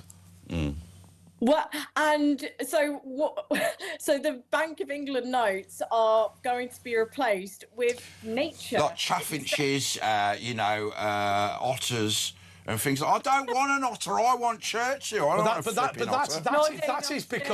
That is because they are not yet ready to announce that white people are banned from notes. They're not ready to announce that. But what they'll do is they'll put animals on to start with, and then they'll bring it back, but it'll reflect cultural diversity of Britain. When white faces disappear from banknotes, they will never come back, because it is part of an eradication of our history. Yeah. And I believe, so when I was reading about this story, I believe it was they said a small group of consultants that they got together, one of those groups where they spoke to them about, oh, what do you think should be on the Bank of England note? And they were saying that it's elitist and such. And I just think, for a start, it's crazy that such a small group of people had that power over the Bank of England. But also, can I ask you a question? You as the viewers and listeners, what do you think a bloody consultancy does? Two things. Number one, they don't go, everything's fine, we don't need to write our £1 million report. They don't do that, right? They run round doing focus groups and all this sort of thing. So they tell you you're wrong and have to change your policy, even if your policy's good. And number two, they do what basically the person that commissions them wants them to. Yeah. Can I ask you a question? Why do you think all these local councils have independent remuneration panels? Because the independent consultant is never going to get hired if they put the money down, right? What you do is you pick the consultant that you know will put it up by 30% and hire them. The consultants, of course, were going to say that, right? What you should do is not bother with the consultants and just keep having historic... It's not hard to pick historical... It's like when we were talking about the Diana Memorial. I could have made the Diana Memorial, big statue of Princess Diana with a plinth saying, this is Princess Diana. You didn't need to do a neurodiverse fountain, right? just bronze... But they want the next contract. Yeah. So they just, follow the script. So basically, bronze Diana plinth made of granite saying Princess Diana, right? But a consultant will spend 6 months at £400 an hour, and it will be £400 an hour, running round, coming up with the biggest load of old crap you've ever heard in your life, just in order to justify their existence. Hello, McKinley, how are you? What I was thinking is, with the Bank of England notes as well, it's not necessarily about if you agree with them or what they think or what they've done. These figures were so important in British history, and they should be honoured in that way. But that's why they don't want to honour them. Otters and what have you, and I just think it's insane to me that we're not honouring people that had such an important... But Anna, you're being charitable to these people. We're not honouring these people because we want to eradicate British history. Yeah. Well, yeah, I would say, yeah, you've probably got the right point. I mean, Hitler... The reason why they say Hitler's bad but Churchill's worse is because denigrating Hitler doesn't get you the destruction of Britain. You have to denigrate Churchill. You have to brand Churchill a racist. Hitler's irrelevant. He's dead. The reputation of Churchill is still alive. That's why they care. That's why they believe that Churchill's worse than Hitler, because Hitler's dead and Churchill's... They want to destroy all our foundations, basically, in this country, to break down our sovereignty, basically, and that's what they're doing over all the countries in the world, and I think it's coming from basically the elites, the WEF and all those, the EU and all those massive organisations have basically infiltrated all the Western countries. Anyway, here's another story in the Telegraph. Mystery over Sturgeon's luxury hotel stay at height of SNP fraud. Former First Minister's visit to five-star retreat with Peter Morrell raises questions on how it was paid for. As COVID-19 restrictions lifted and the chaos of lockdown eased, Sturgeon might have felt she deserved an award, but even by the standards of the Scotland's elite, the then First Minister chose to celebrate in extravagant style. They stayed at the Isle of Eriska Hotel and Spa on the west coast of the country. I wonder if they went in the beautiful motorhome. I don't think it ever got used, did it? Travelled 4 miles. Right, probably in delivery mileage. As Murrell awaits sentencing for embezzling SNP funds, the Telegraph can reveal details of the trip for the first time. They said they wined and dined in a very lavish manner. One told the Telegraph they were astonished at the high-value wines and champagne the then SNP leader and chief executive were drinking. Less than a week after that, police launched Operation Branch Form, an investigation that culminated. So they were having a good time, the crankies, and not the real crankies, in that hotel, because I don't want to get that bloke with the curly hair in trouble. I liked him. I'll tell you where she's guilty, where she's definitely guilty. She was told on multiple occasions that it was a conflict of interest for the leader and the chief executive to be married. Effectively, she was told that, and now you are leader of the SNP, Murrell cannot be chief executive, and she ignored it.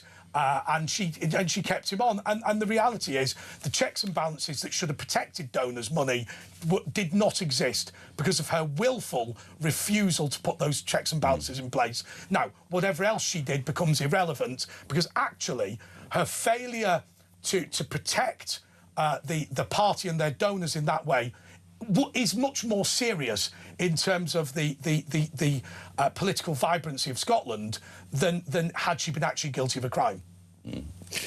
Yeah, and, you know, that Winnebago, she also ignored that, but you could see it from space on satellite.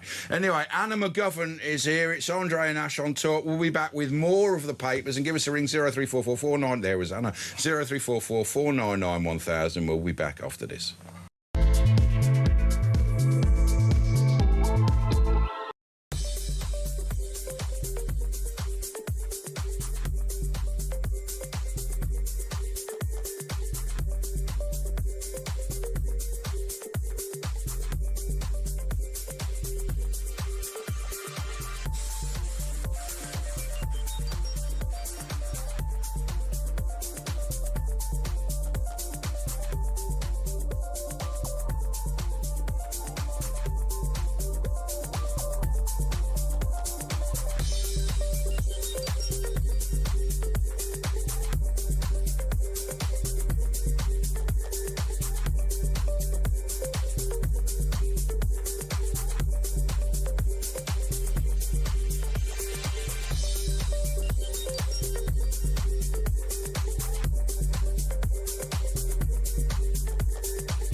Across the UK, on DAB+, on your smart speaker, on your smart TV, and on your side. This is Talk. OK, this is the press preview with Andre Walker, Asher Gould and Anna McGovern. OK, well, what have we got on the front pages? With Daily Express, never forget DJ hero Paul Terry, 100, returns to the Normandy beaches for the first time in 82 years to remember fallen colleagues who fought to save our freedoms. Not many of these guys left. You remember that guy on Good Morning Britain with Adil Ray? Yeah. And Adil, a disgrace, him crying, saying, what did all my mates die for? And they asked him if it was worth it, you know, fighting in the trenches, and he went, no. all my mates died for this, and then the way they dealt with it was. Here we go. They're going. Oh, he doesn't mean that. Yeah, what do you mean? They said, sort of challenging him. Of course, we know. Disgusting. Anyway, the Independent, free to murder: how teen on bail stabbed a grandfather to death. Rashid Rahman killed kind and generous Mark Carroll, 55, with a kitchen knife in an unprovoked attack after twice being released by police. Now the victim's family are seeking answers, and there's a lot of these stories that we don't even get to hear about. Do you know what I mean? And you know, we'll probably are going to get to hear about them more now because it's getting more and more difficult to cover it up. Exclusive, my views on the EU have influenced Boris on Brexit, says his ex-wife. Well, yeah, he was very easily led by his wives, wasn't he? The Daily Mail, all at sea, Navy's £3.5 billion flagship aircraft carrier breaks down again as ministers wrangle over boost to defence spending. Yeah, we've not got good gear, have we? And Kate, the Royal Enigma, revealing new look. Beautiful. Look at Kate. I'm gonna. Oh, new book. Sorry, it's not a new look. It's always had that look. I'm gonna slightly disagree on this. All at sea, Daily Mail headline. Look. Oh. An aircraft carrier is an incredibly sophisticated and, in this case, bespoke item.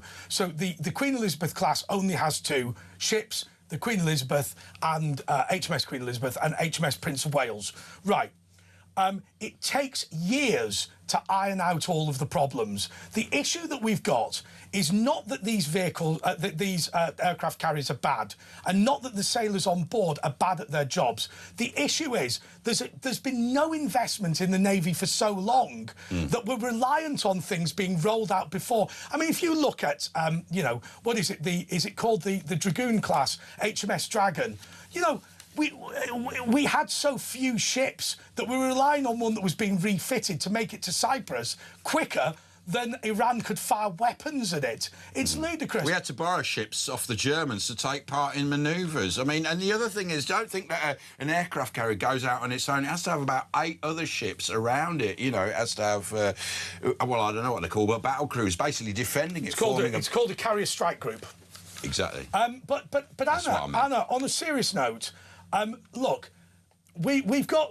I know you're not that interested in military stuff or whatever, but just this general principle, Anna, that we have so underinvested in what's important for a long time that we're just playing catch up, aren't we? I mean, we're obsessed with paying welfare, we're obsessed with uncontrolled immigration, but when it comes to basics of national security, we just don't seem to have a clue.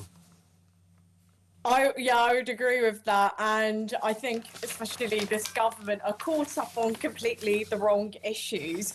And I think as well, in terms of mass immigration, the failures of the Conservative government and now this current Labour government as well, the fact we've had so many people coming in and the hotels, the impact that that's had on the local communities as well. I interviewed one woman from the Pink Ladies when I was a reporter at The Sun, and how her communities become completely unrecognisable for her, and how she fears for her safety and for her children's safety. And we've got all of these issues that we're not, and then what we're just talking about. But Anna, we've got all of our priorities wrong, haven't we? I mean, the basics. I would suggest the basics of a country is to have a strong border, to maintain a strong military, and to ensure that your citizens are protected by a criminal justice system. In Britain, we favour the criminals, we have no national defence, and we're not interested in border security. But hey, what we can do is make sure that if you come from Afghanistan illegally, we make sure you get a 4-bedroom house. Yeah, it's unbelievable. We've got our priorities all wrong here. It's outrageous. Well, this is more up your street, Anna. The Daily Mirror. If you really want to know, look in the mirror. Beer we go. Britain's struggling pubs pin hopes on 3 Lions' glory. Struggling pubs could be on to a World Cup winner if England go all the way with a predicted boost of £275 million. Boozers expect to pull an estimated 55 million extra pints for Thursday fans. The pub sector, backed by the Mirror's Your Pub Needs You campaign, has been rocked by COVID and rising costs. Industry chief Emma McClarkin said, "We're all rooting for England." Will you be drinking extra, you know, will you be basically getting severely drunk during the World Cup supporting our lads? To be honest, I am not a big football fan. Yeah, but at World Cup time, everyone becomes one. Everyone does. I will be going to the pub, I'm sure, during that time as well. Let's just be clear, Anna. I've seen you knock back a fair amount of booze in your time. But on the serious note, Anna, let's just talk about something that I think is the cultural side of this. You know, the reason these pubs are struggling is because of the punitive taxes that have been put on them, and the fact that it always feels like, I've always felt like, the pubs are the infrastructure of British people, and the government is desperate to dismantle that because they see British people as the enemy. Yeah, so according to the British Beer and Pub Association in 2024, nearly 300 pubs closed during that time. Wow. 2020. That's 1 in 6. So I think it just shows as well that pubs and bars, they're struggling. And I think especially that's been since the COVID lockdown. Well, it's by design, isn't it? Do you remember Starmer tried to ban even chatting? You can't even chat. You tried to ban smoking outside. They hate the pubs because that's where the British working class meet and discuss things. That's why. By the way, the Daily Mirror, £3.30 for the Daily Mirror. What? £3.30. The Sun, moving on. Sorry, is that real? Yeah, I know. It's not the FT, is it? I mean, anyway, the Sun, £1.60, far more reasonable. Sorry, stop, everyone. I know, unbelievable. Hang on a second. How is it £3? You do get a panini sticker, but I mean, you hang on, it's £1.60 for the Sun. Yeah, exactly. You know what I mean? So the Sun, less than half the price of the Mirror. Not that I'm advertising. The Sun ex-presenter hauled in. BBC host, surprise, surprise, sex assault probe. A former BBC presenter has been questioned by detectives after a woman claimed he sexually assaulted her on his much-loved programme. The star, a household name who has appeared on its shows for decades, was quizzed following accusations of unwanted sexual touching on set. He denies the allegations said to have taken place around 20 years ago. A source said it's quite shocking. Quizzed by cops over touching on show. So I have to say, I think if you're an adult and you have not reported a crime for 20 years, I think there ought to be some statute of limitation. I mean, I appreciate children or people in vulnerable positions cannot report things because of... But I think if you say somebody brushed past me inappropriately in 1986, I would suggest that you're wasting people's time. I'm sorry to say that. Well, it depends what they did. They might have done a lot more than that. But hang on a second. If what we're talking about is somebody who's coercive and controlling, I get that. But if it's somebody groped me 20 years ago... Yeah, but hold on. What about if 20 years ago people would have just mocked it and gone, what are you worried about? Whereas now it's realised that that's a serious... Well, what are we going to achieve? I mean, I'm sorry, but what are we going to achieve if this person was groped once 20 years ago? I mean, first of all, we've got no way of knowing whether it's true or false. There will be no evidence whatsoever. It will be one person's word against another. I mean, I think if we had a statute of limitation, at least it would encourage people to report things in a timely fashion. But, I mean, you look at cases like Rolf Harris, it was years later, and he did end up getting punished for it. But Rolf Harris was convicted of a child sex crime. Right, OK, yeah, I suppose, but, I mean, we don't know what this was, but I take your point. I mean, in America, they have a statute of limitations. But I mean, look, if you say that somebody groped you 20 years ago, there's going to be no evidence left. Yeah, well, yeah, but the thing is, if they get lots of other women coming forward, or men, we don't know, then the circumstantial evidence can become overwhelming. But it won't, though, will it? Let's be honest. Well, we don't know. We'll keep following it. iWeekend, delete your emails about the King. Top civil servant tells UK diplomats, UK government officials were ordered to delete emails and WhatsApp messages discussing the King's views on Trump. The Foreign Office most senior civil servant, Sir Ollie Robbins, led the effort to erase digital records to prevent any leaks. Charles III has expressed his concerns about the US president's state visit to Britain after Oval Office bust-up with Zelensky. Ollie has been clear about the need to delete all traffic on this. Number 10's official instruction to Downing Street colleagues. Right. This is mischief making. So basically, do not speculate what the King thinks about Donald Trump is the order from Ollie Robbins. And now the iWeekend wants to make it sound like there were secret emails that expressed the King's true hatred of Donald Trump. I think it's garbage. And on the next story, missing Rachel Reeves. No one can find her. She disappeared. Chancellor hold up in Treasury as Burnham looms. And Space Station SOS, 250 miles above Earth. We're going to be talking about this in depth with our mystery department, Joe Stock and Matt the Woke Rabbit, after the news. And also, of course, Ask Ash. I'll give you all my advice. That'll be at the end of the show, just before we speak to Benedict Fletcher. Anyway, Anna, anything you want to add? Because we're going to have to go to a breaky soon. Is there anything you want to get off your chest? Anna's final thoughts.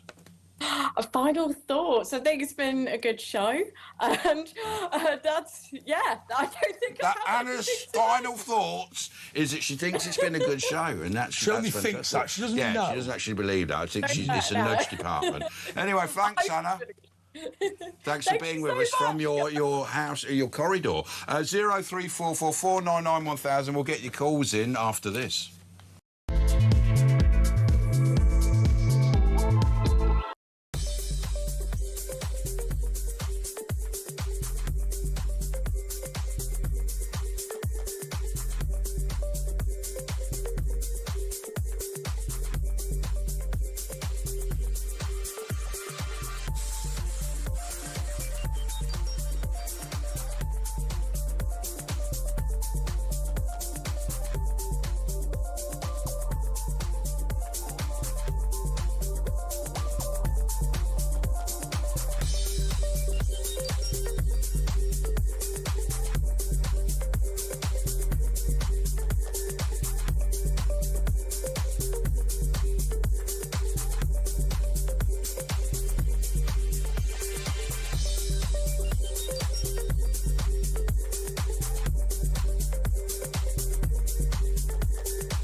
Across the UK, on DAB+, on your smart speaker, on your smart TV, and on your side. This is Talk. It's Talk. Andre and Ash. Andre's gone out though, because at this time of night he can't. It's 3 hours and he's getting on a bit, and he can't hold it all in. Anyway, before we get... This is Ask Ash. Any advice you want? Anything? Cookery, DIY, love, holidays, travel, gardening. I mean, I don't know anything about most things, but, even a broken clock is right twice a day. Don't forget, I'm hosting this week's Plank of the Week. You can watch it on YouTube, Plank of the Week, on the Talk channel. It was a good show. Yeah, it was a good lot, because Kev's away. He'll be back next week, though, doing the show. And, of course, What Just Happened has been out tonight, and you can watch that online as well. With Samara presenting that, because, of course, Kev was away and he normally presents that, and me and Pete Barnes on that. Anyway, let's go to the calls, and let's start with Stephen in Manchester. All right, Stephen. I will be watching that, Ash. Nice one, man. But do it after this show, You watch it while Benedict Fletcher's on, and then, because he won't mind if you're not there for an hour, you can watch him on delay or whatever, or listen to him on Talk Sport, as we become as one with Talk Sport. Sorry, Stephen. I'll probably do it on Sunday afternoon, if that's all right with you. Whenever you want, man. Whenever you feel it's the right time. It's always good to talk to you, Ash, anyway. And I was thinking about James yesterday. Yeah, I was as well, because I was up in the canteen and I bought a Magnum. It's my first Magnum that I bought, because I don't normally get them, but I was going to get a Cadbury's one, and I thought, no, I'm going to eat this Magnum in honour of James, who used to always... He once OD'd. He had about 4 of them from the freezer, and, he had too many. Had one of his turns. Do you know what my local shopkeeper did the other day? Because how would I know that? I mean, I'm not that, informed. You know how good people are in Manchester. Yeah, They have these 3 packs of Magnums, is it? She opened up one up and gave me one. Couldn't believe that. 3 packs?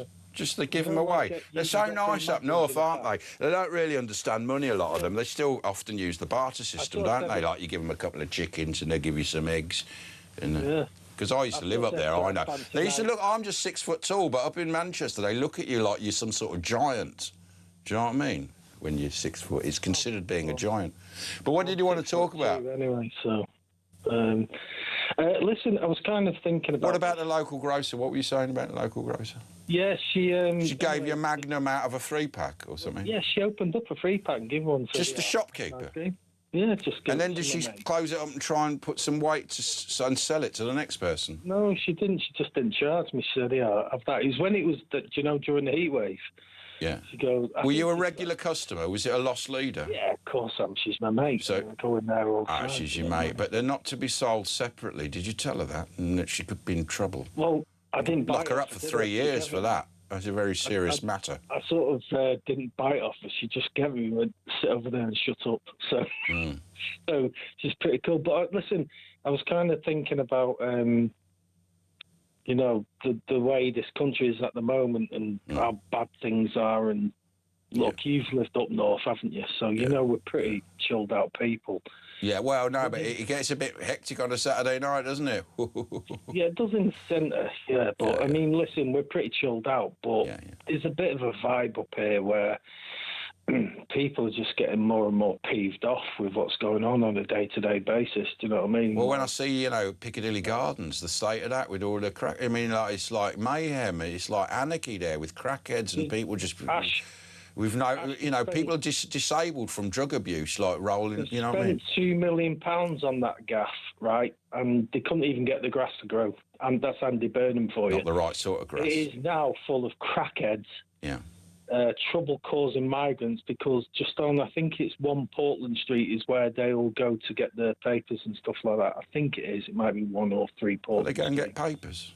So they're like well-read? They go in and they get the papers, and stuff like that. So it is dreadful. I was there at Christmas. I used to go to Manchester all the time, mate, right? But you live there, so, I mean, you would do. Well, no, but to the city centre, All right. Where do you live in Manchester? What district? I'm in Urmston, mate. Oh, yeah, Urmston, just by the meadows, by the river. So it's nice. Beautiful, man. Lots of squirrels and wood pigeons and stuff like that. But you go into the... You don't go hungry, then? Sorry? I know I had a lovely roasted squirrel earlier on. Yeah, well, Elvis used to eat them, they do. I feed the squirrels, Ash. I don't eat them. Yeah, you get fatten them up a bit, yeah. We're not from Sussex, No. No. But, listen, you are right. Piccadilly is an absolute hole. Honestly. Crackadilly Gardens, they call it, aren't they? I know that. I don't like that because it's more than just Crackadilly. It's not just crack, it's heroinadilly Gardens as well, yeah. But what did you want to talk about, Stephen? Your shop, getting a free Magnum from the woman in the shop. I know. No, but I've completely forgot now. But it says here Farage shot himself in the foot. I mean, I haven't heard that news. That's big news. That breaking news. Farage shot himself. Yeah, with a shotgun. He didn't need to say the word rage, did he? If he's got a speechwriter, he needs to sack him because... What do you mean we didn't need to say race about what? Rage, R-A-G-E, rage. When he said pure cold rage, didn't he? Yeah, no, he said, yes, cold rage. But the thing is, he didn't need to use the word rage. And listen, you could say the word rage and put out in front of it. Do you know what I mean? Like outrage. Well, he said cold rage. He didn't say hot rage, which would imply, Do you know what cold rage is? I'm just about, like... Well, people did feel cold rage about it. He was just saying what 90% of the British people think. Ash, you missed my point. Yeah. I had to Google it. Cold rage is like dissent talking up about it, and that. I had to Google it, mate, because I've never heard cold rage before. But the thing is, Starmer then goes in Parliament and uses the word rage. All of a sudden, you're looking at Farage. He's getting barracked by everyone. Everyone, yeah. Because it's rage. But the thing is, if his speechwriter wrote that, I would sack him. I'm telling you. Well, no, I think most people are backing Farage and against the 600. Well, I mean, Farage pointed out because I kind of understand it, Ash. But the thing is, Starmer then comes in, doesn't he? He's not said anything to anyone. Never mind the family. He lets Farage. I think it was a bit of a shot in the foot, come out with that. All of a sudden, the family are getting invited to... and listen. Well, exactly. And he says Farage is using the family. He's the one, by saying that in the House of Commons and then inviting him, he's the one using that grieving family of that dead kid, that poor Henry Novak, using his poor parents, who are not in their right mind about it, for politicking. You know what I mean? Political reasons. I was just disgusting, and using him as a shield to protect himself, so they can't. We're trying to shut down the debate about it by saying the father doesn't want to talk about it. Well, I'm sure the father would want his son's death to be remembered and have something positive from what has happened, and that things can change now rather than be forgotten about. Ash, it's really important. The thing is, though. Farage and co are doing really good, but he's put himself in the political crossfire here because... Yeah, but the people, I think he's done well. He's the people, most people agree with him, I think. Ash, let me finish, honestly, because I agree with you. I think he's done extremely well. But the point is, you just have to edit that. You look at what the BBC have done recently with Victoria Derbyshire and stuff like that. Right? Well, they ended up having to apologise, didn't they? They have to edit stuff, and all you hear is the word rage. Rage. They miss out. You know, they said white rage. He didn't say white rage. Do you know what I mean? It's all about editing, isn't it? And social media and stuff. Well, they just lied, didn't they? They actually said what he didn't say. The thing is, Ash, is that it just takes a few of them for that percentage of reform to go down, because people think, oh God, it's a bit EDF this, and it's a bit National Front, and it's a bit BNP and stuff like that, and we all know it's not. Well, I think, you know, playing the racism card isn't working anymore. They've just used it on everything. If you don't agree with one of their policies, you know, that's it, isn't it? You're a racist, you're a bigot, you're far right. Anyway, and not with you, but listen, I thought it was a bit naive to even use those words during, and I thought it was actually a brilliant speech that he did. You know, it was 7 minutes of him addressing the nation, stuff like that. Well, that is what he's, you know, pretty good at, and we used to have lots of people like that, but there's not many left, because, I mean, well, especially in the Labour Party and the Tory Party, the stars that would have been the future left when Corbyn was in. Ash, this lot, they're not communists, they're not Marxists, they're Trotskyists. They will do anything. They're authoritarians, aren't they? Just feathering their own nests. They know they're in for a few years. They don't care about the future of this country. They don't care about kids. I mean, look at the hundreds of thousands of girls sacrificed in the name of this multiculturalism. Ash, the thing is with Trotskyism, they will do anything and everything to gain an inch. And Starmer, type it in, Keir Starmer, Trotskyist, you'll be surprised. And also, I know. I mean, we all know about his history. Ash, it's important. Also, type in Keir Starmer, subjective alternative. I don't do homework. I do not do homework, but thanks anyway. I think Andre will be back from visiting the men's room, so make sure. But next, Andy Lound, a great Birmingham astronomer, is going to be talking to us about the space station. It's been leaking, and they were going to have to evacuate it. Andy Lound, amazing, and our mystery hour, of course, talking about that situation. But Andy Lound, space expert, on After the News.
across the UK.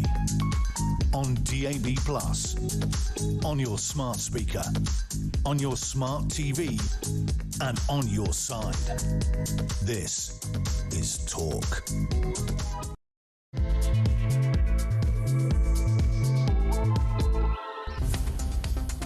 Since Andre and Asha started working together, we've always tried to do something a little bit different on this show. Obviously, I've always said that I can never fill James Whale's shoes, and Asha obviously lost a good friend. He's only a size 7. Lost a good friend and a colleague. One of the things that we've talked about is talking more about space. The reason is because even though a couple of years ago it was considered a bit of a nutter issue, Britain has always led the way on things like satellites. Inmarsat and other companies are really huge in the satellite business. And also, there is clearly now a major discussion about who owns space, where we should go, what technology should be out there. Our space. Who should potentially clean up rubbish. Now, somebody who's been with us for a long time is Andy Lound, who is an expert on space. He certainly came on my shows when I started doing the overnights. And is somebody who really, for a long time, in some respects, felt like a lone voice talking about the importance of space and how we should engage with it more. All right, Andy. So Andy, look, I think the last time I spoke to you, we were much more sceptical about the importance of space. But now that's kind of changed. So before we talk about the subject we brought you on to talk about, which is the International Space Station, can you just give us an update on where you think we're up to in terms of commercial exploration of space, in terms of UFOs, in terms of also what regulation there should be in space? Should we mine the moon? I know it's a big subject, but you're a knowledgeable guy. What's the update? Yeah, the update is the private sector, which is taking more and more of a if you like, a front row in doing this. The private sector's always been there. As you rightly said, you had commercial satellites of various types, weather satellites. So you always had the commercial sector working on this kind of material. But it's more up front now in the further exploration of heavy lift vehicles, which was always the prerogative of governments and state sponsors.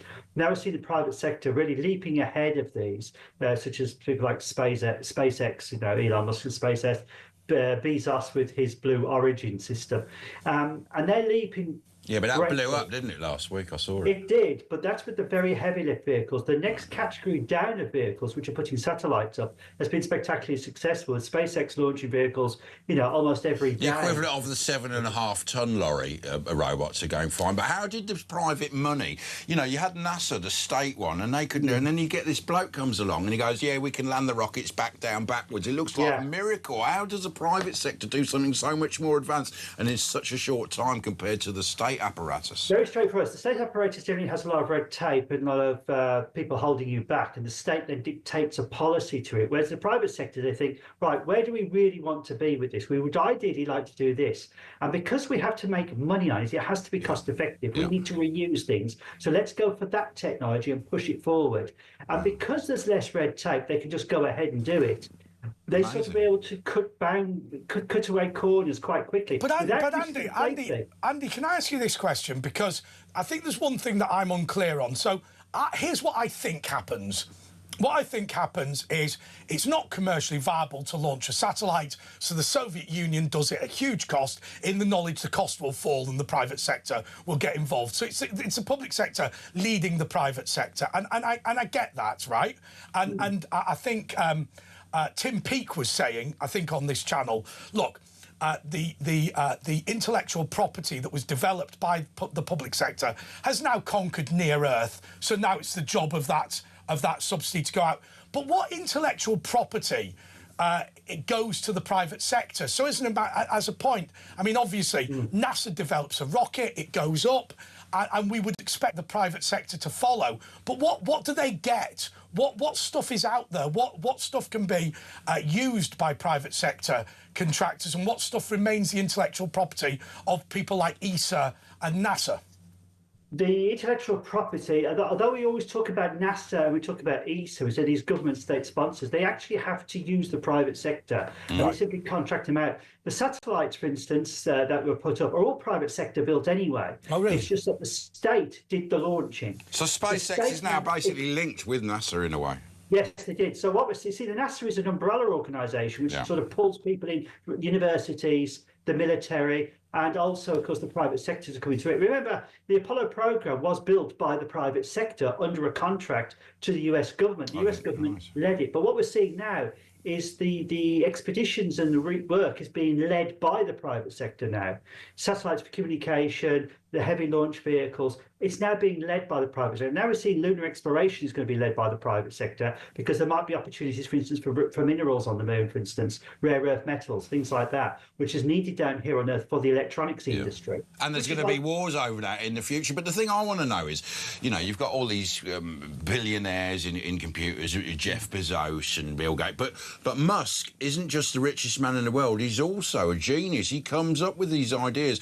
How much are these rockets related to actually directly to Musk's thoughts, or does he just know the right people to hire, or does he come up with these genius ideas himself? It's a mixture of the two. The one thing he wanted to know is he actually had the same feelings growing up as I did as a boy. When we saw people going to the moon, we thought, well, why haven't we pushed further? We can see a way of pushing further.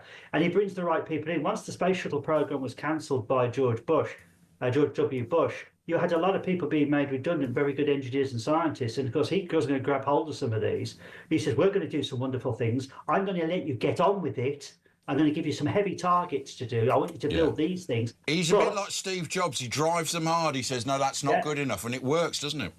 It works. And he understands. The point is, he also understands engineering, something that the government sector can't do that the private sector can. He knows he's going to launch a vehicle, it's going to fail, but then we're going to learn from that failure, put the things right, and then do it again, and constantly do it until it works. And that's something which is expensive to do. But in engineering, that is the only way to really get this done. But Andy, you made the very point. When it's public sector money, it's very hard to have 10 failures on national TV. When it's private sector money, it's so much easier to do that because if you like, your stakeholders, your shareholders, which you've explained all this to, if your stakeholders are the general public and they see stuff blowing up all the time, it's just not going to work. Exactly. And it's going to work with him because he knows what the payoff's going to be. And he knows that then he actually plans. Governments only plan for 5 years in a time. Private sector, Musk was looking at where we're going to be in 30 years' time. That's why he keeps saying, we're going to be landing on Mars. He's looking way ahead and planning on a long scale. I like what Musk, I heard him once interviewed, and he said that, you know, he got the money for SpaceX. I think he owned Skype. And he sold... No, was it... Yeah, it was Skype. It was the money. It was PayPal. Yeah. He sold it for billions, and he started SpaceX, and he was launching them, and they were blowing up, and he was down to his last, 2 billion, which sounds a lot, but isn't a lot when you're launching rockets. And he thought, well, some were coming good, but they were mainly blowing up. And someone asked him, well, what were you going to do if you ran out? And he goes, well, I'm actually quite happy just going for me coffee and the thing. And so I just wanted to focus everything on here, and I've got a few $100,000. I could probably just drink coffee all my life and just enjoy myself. But I was going to go for it. And so he was just determined, wasn't he? It was his determination, a bit like the Steve Jobs. He was also a bit of an expert, not like Musk is. He's some sort of genius, so he knows to keep on top of it. And he was just driven, and that's what you get from single private individuals in commercial companies. Yeah, I mean, we did it in this country as well. There's a famous case of the airship race in this country with the R101 and the R100. The R100 was built by private sector. Barnes Wallis designed it. The R101, of course, was a government committee that did it. The first ever Labour government tried to prove that it could outsmart private sector. The R101 was a complete disaster, and the R100 was a spectacular success. Yeah. So it showed you that state controlling something isn't always the best thing to do because they interfere too much, and you can't afford to have that interference. Andy, the United Kingdom. Oh, by the way, can I tell you my brilliant space story? Yeah. I've got to tell you this. You haven't been to space. No. Listen, you find out so much. When I worked in the House of Commons, I worked for this guy who'd become the chairman of the Parliamentary Space Committee. Nothing wrong with that. He took it on, and actually, it wasn't full of loonies. It was full of people who were very interested in engineering. It was all great, right? But the guy who was the secretary was a very disorganised man. right?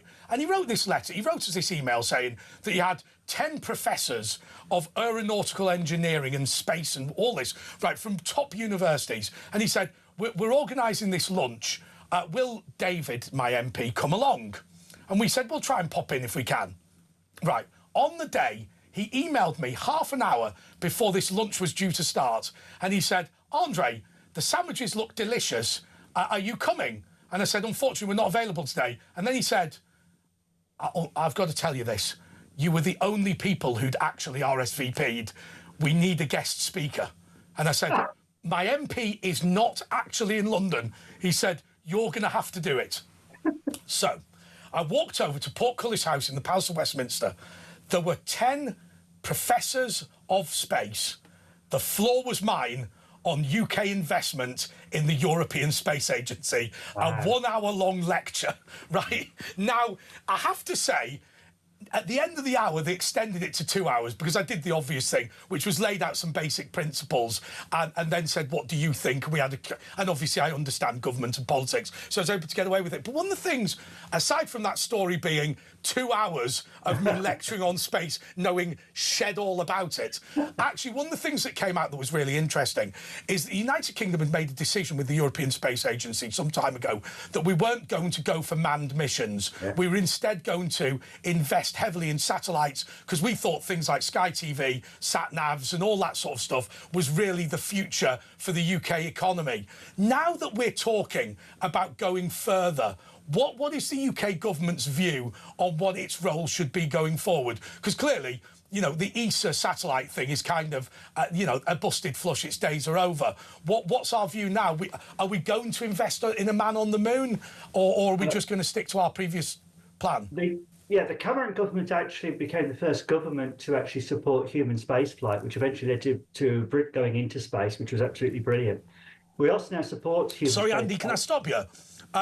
Why was a Brit going into space absolutely brilliant? Because historically, the UK have felt that was a pointless waste of money. I'm not criticising you, I'm just wondering. No, it was brilliant because at last Britain had realised the importance of putting humans into space and putting experts into space. This is what we need. That's why it was brilliant. We actually did it for a change.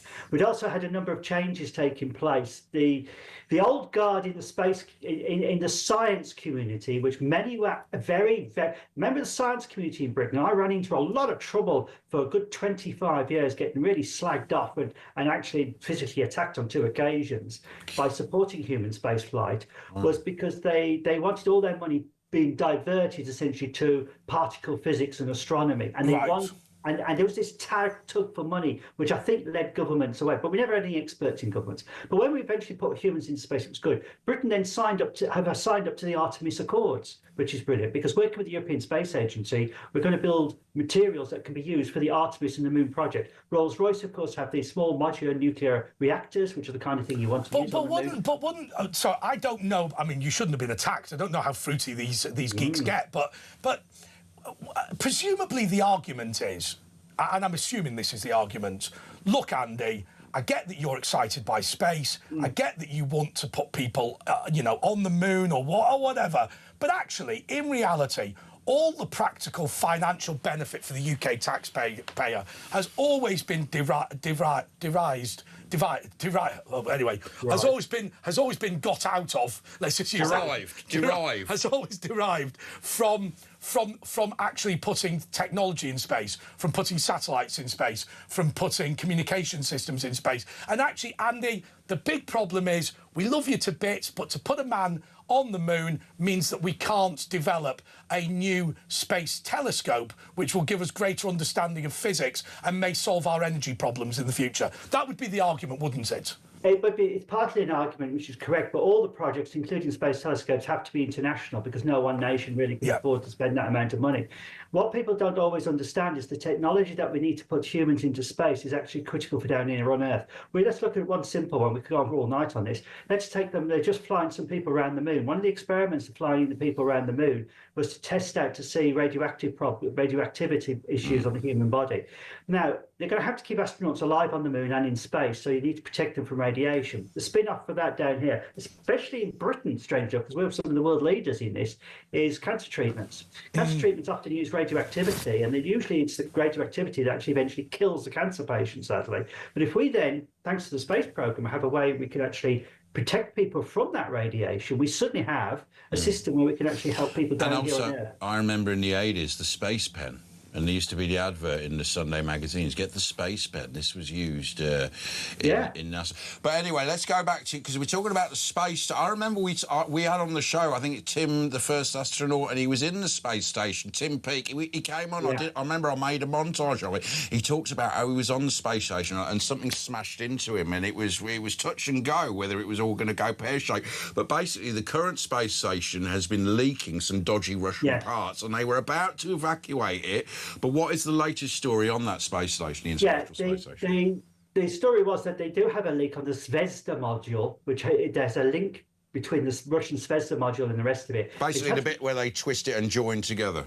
Yeah, and there's been a problem with that over 6 years, with cracks appearing. That started to get worse when the monitors showed that pressure was dropping quite alarmingly. The Russians had scheduled that we're going to put 2 cosmonauts to try and fix this. So the other 5 astronauts then have to go into the Dragon capsule as a safety procedure. In case so this is a separate site that can go blasted off on its own if, like, an escape pod. And just in case while they're repairing it, something went really wrong, and then therefore you're protecting the rest of the crew. They've eventually abandoned some of the work they're doing because they want to do some more monitoring. So the astronauts have all come back out again, and then they're going to put another fix to it. So they'll probably all have to go back into the Dragon capsule in a day or two while they complete the work. I mean, just so I understand this, am I right in saying, and I hope I'm at least vaguely right, that the International Space Station is the Mir space station launched by the Soviet Union with bits added onto it? No, I'm wrong. It's been updated, hasn't it? It's a new space station. Yeah, the International Space Station is essentially Space Station Freedom, which was laid down by Ronald Reagan. Right. And Mir 2, which the Russians wanted to build, but they couldn't afford to do everything on their own. So it eventually became together as the International Space Station. What happened to Mir 1, by the way, the first space station? Did they just blast it off into space, or did they just... No, they dropped it into the atmosphere and it burned up over the Pacific Ocean. And they could have sold it on eBay or something. The first because Mir 2 was scheduled basically for the time after the collapse of the Soviet Union. The Soviet Union collapsed, and clearly, whilst the Soviet Union could afford a space station, Russia is not the Soviet Union and couldn't... Well, I mean, the Soviet Union was struggling because the Soviet Union collapsed while Mir 1 was still up, and the cosmonauts on board became, by default, the last member of the Communist Party of the Soviet Union. Wow. Which was kind of weird, really. He was trapped up there. But he ticked that one over, and then there was a lot of joint missions even to the Mir space station, and then they joined together to do the International Space Station, which now... Just a matter of interest. Obviously, there's a lot of tension between Russia and the West. I mean, I will say one thing: there are areas where we collaborate, continue to collaborate. Whoever is currently the holder of Chernobyl, whether that be Ukraine or Russia, continue to allow nuclear scientists to protect the facility. How does it work in terms of the International Space Station? Because these people are lobbing figurative bricks at each other, and then they're all playing happy families up in the space station. Well, astronauts and scientists tend to be the most professional people on the planet. I can imagine that. You would say that, wouldn't you? They work together because it's practical. There's no good them falling out on the space station. It benefits nobody. So there's nowhere to go, is there? The work they do. No, there isn't. So you crack on and do your job as best as possible. And you find that once people are stuck in an environment isolated from the ground a little bit, and they're not always in communication. Well, they're always technically in communication with the ground, but they're obviously got moments where they just sit together and talk. You find they tend to get on a lot better. Would you? I mean, I remember I spoke to you once, and you'd think he wants to go into space. He actually hates space. He wouldn't go in it himself. You wouldn't go to Mars, would you? Would you live in the space station for a bit? 'Cause some of these guys are in for a year, aren't they? Oh God, yeah, I'd do it to the drop of a hat. But you wouldn't go to Mars, would you? I remember I asked you. Oh, that was a one-way trip with you don't want to go on a one-way trip thing. Dare I make a point? Would you go to space? I'm in space now, but I'm in the bit of space where humans can breathe, which I would suggest is the best bit. You've got to adventure out there and find out what's going on beyond. This is like saying I've been offered a holiday in Africa, but instead of going to Johannesburg, I'm going to go to Mogadishu, right? I am in the bit of space that I like. I'm in the bit of space that's good for humans. I'm in the bit of space that's not going to kill me, normally, right? The rest of space is rubbish. Yeah, we can't do that. Otherwise, we'd actually be still in Africa from where we came out of. I mean, we came out of Africa. We moved across the world. I would suggest to you. I would suggest to you leaving Africa in order to go to Zakynthos, right? That is good because the weather's moderate, right? But going from Windsor to tin can in the sky made by Russians, right? And I don't want to be racist against Russians, but they're not as fastidious as they could be on every single engineering challenge. The Russians built some parts, the Americans built wee bit. Are the Russian bits not as well made? I wouldn't agree with that. There's some arguments that the Russian ones are a bit more rickety than the others, but all parts of the space station are showing their age now. Bearing in mind they're orbiting the Earth every 90 minutes. Sunlight, 45 minutes, darkness, coldness for 45 minutes. With all those contraction and expansion. Yeah, exactly. All of it is starting to feel its age now, which is why they're going to... We all are, aren't we, though, Andy? Anyway, look, you're going to stay with us because we're going to bring on our mystery department here. We're going to talk about various things about space. You're going to stay on with us, Andy, aren't you? Anyway, so we've got Andy Lowndes, space expert. I think he's a Villa fan as well. He's from Birmingham, a very clever man, expert at space, great chess player. But after the break, we're going to have our two guys from the Talk Mystery Department, Joe Stock and Matt Thornton, the conspiracy investigators. We're going to be talking about the space station and also William Shakespeare. Like, was he an alien? I don't know what they're talking. Something about William. Anyway, join us in a couple of minutes and we'll find out.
Across the UK, on DAB+, on your smart speaker, on your smart TV, and on your side.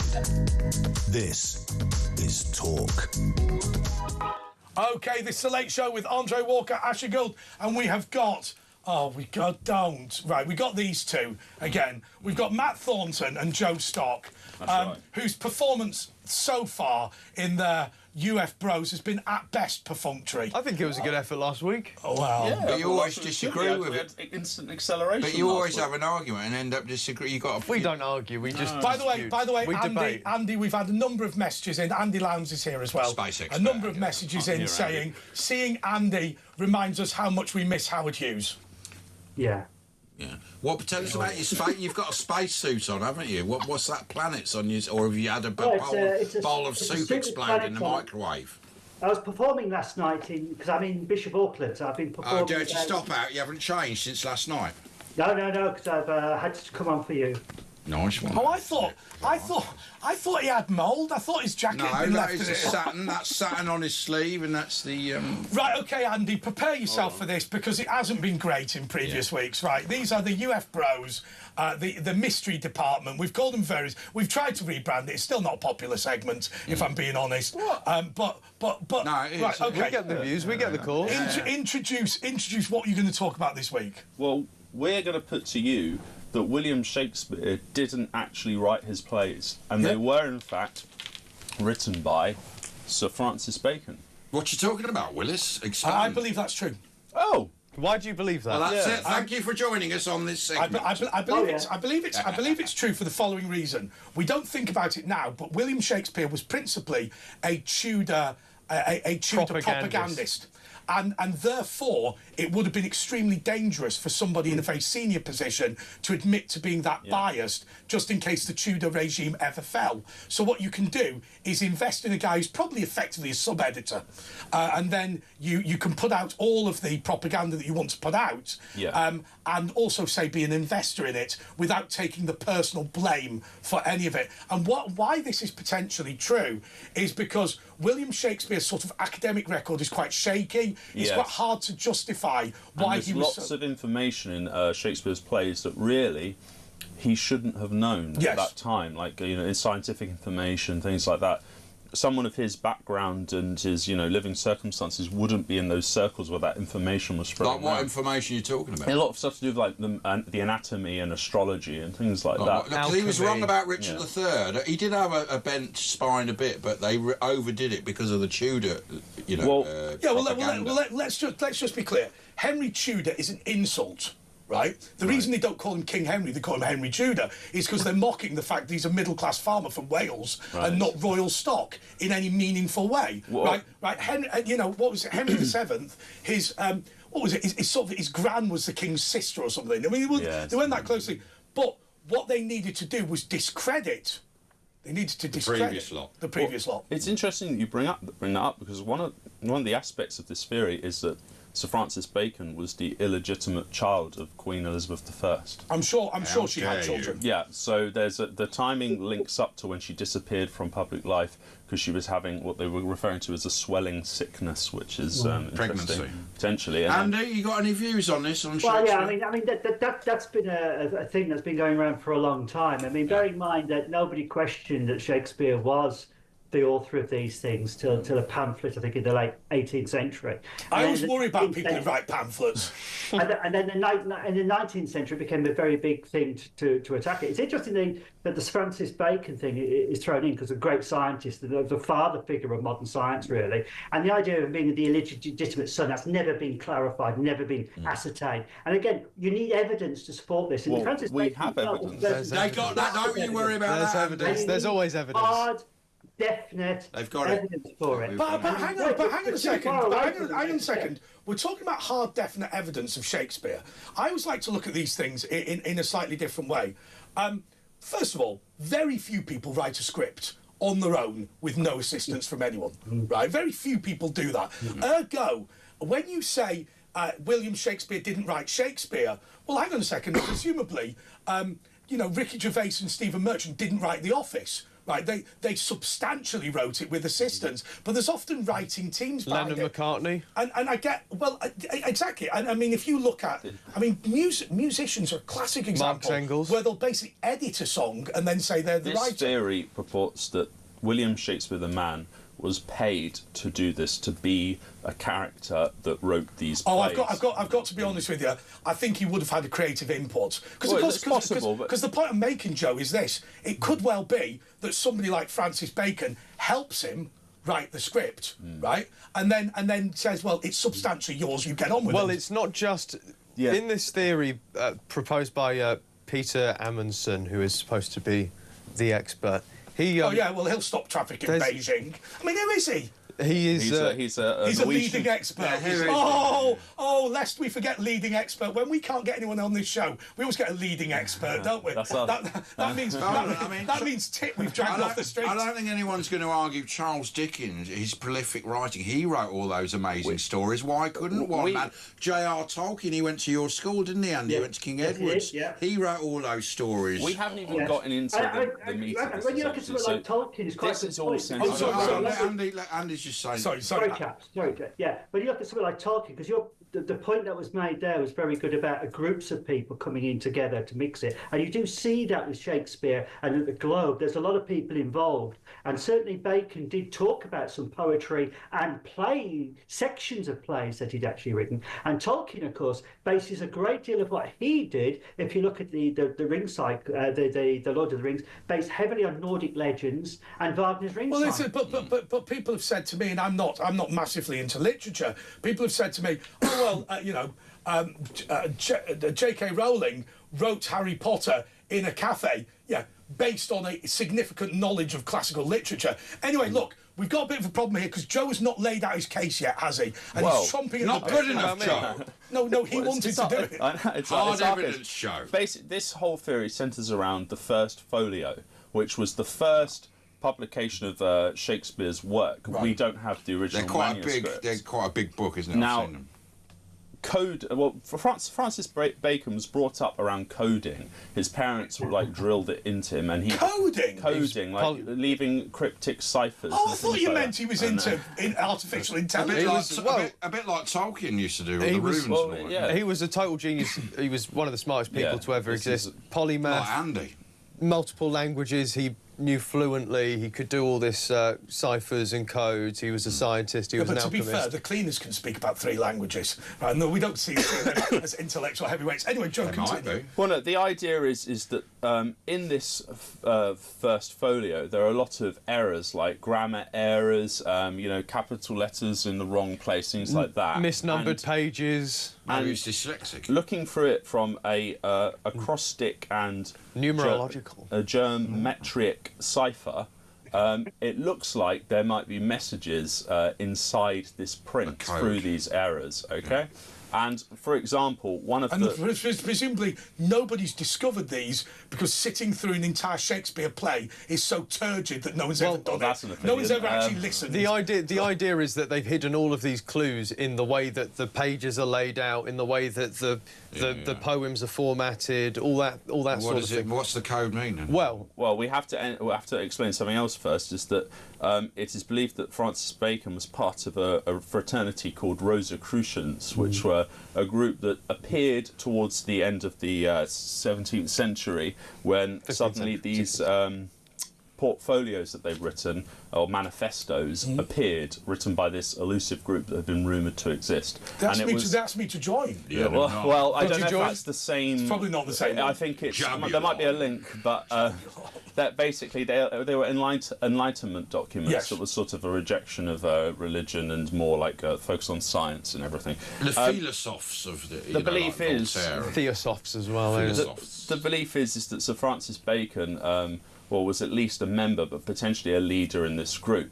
And if you apply some of their sort of esoteric and occult numerology, to this first folio, suddenly there's lots of interesting information. And it's quite difficult to explain this on the radio because you need like a visual guide. So you need to see the poems in front of you because the way actually do reveal things. It does reveal things. It's the way that it's laid out. It's the way that. And what does it reveal? Though? Well, it reveals basically that Francis Bacon was the one writing all these plays several times, and even more than that, the location potentially of where Shakespeare's manuscripts are, how they were preserved in quicksilver. Are you saying you've solved the case? Well, this guy Peter Amundsen claims that basically you read through this original folio, you can put together a map that leads you to an island in Canada called Oak Island, which is a genuine place and has got some real interesting history behind it. Go on. Yeah, I just wanted to say, to just prove about the bacon thing,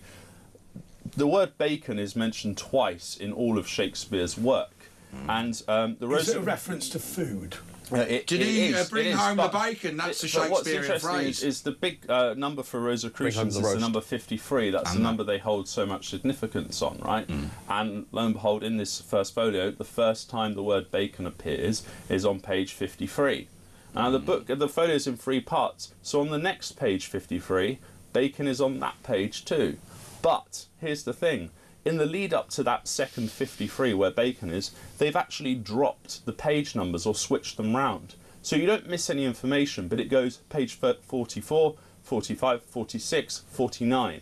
So it's like they've rearranged the page numbers so that bacon falls again on page 53. But they want you to find out, sort of thing? Well, they want someone to find out. But I get. I mean, if you're a Freemason, you would say that the numbers 5, 3, and 7 in no particular order of significance, and you've listed those. I don't know where the number 4 comes in, but maybe that's a significant thing. I don't know. Andy, what's your views on this? Well, yeah, I mean, spelling and things like that, you can't take much notice of that because there was no standardisation of the English language anyway till the 18th century when Dr. Johnson sorted it all out. Yeah. So there was no standardisation, so you can't take Even Shakespeare wrote his name in different spellings. Yes, he did. I mean, that was not uncommon, certainly. No, that's how they roll. I mean, somebody built in a ridiculous, credible machine to create and have a look at all the words and everything in it when they came up.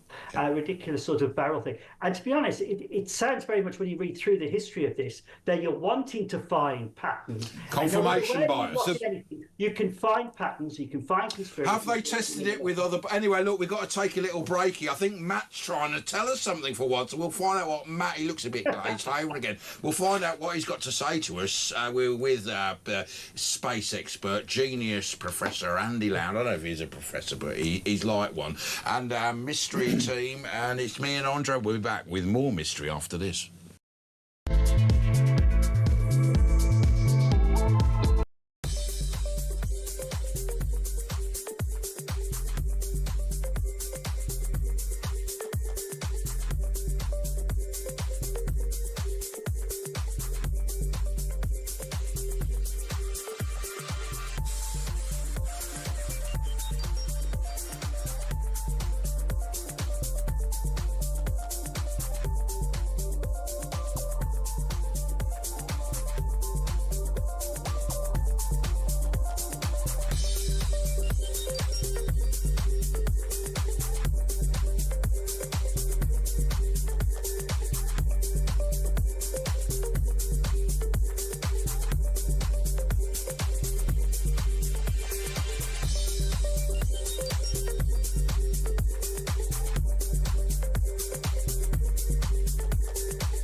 Across the UK, on DAB+, on your smart speaker, on your smart TV, and on your side.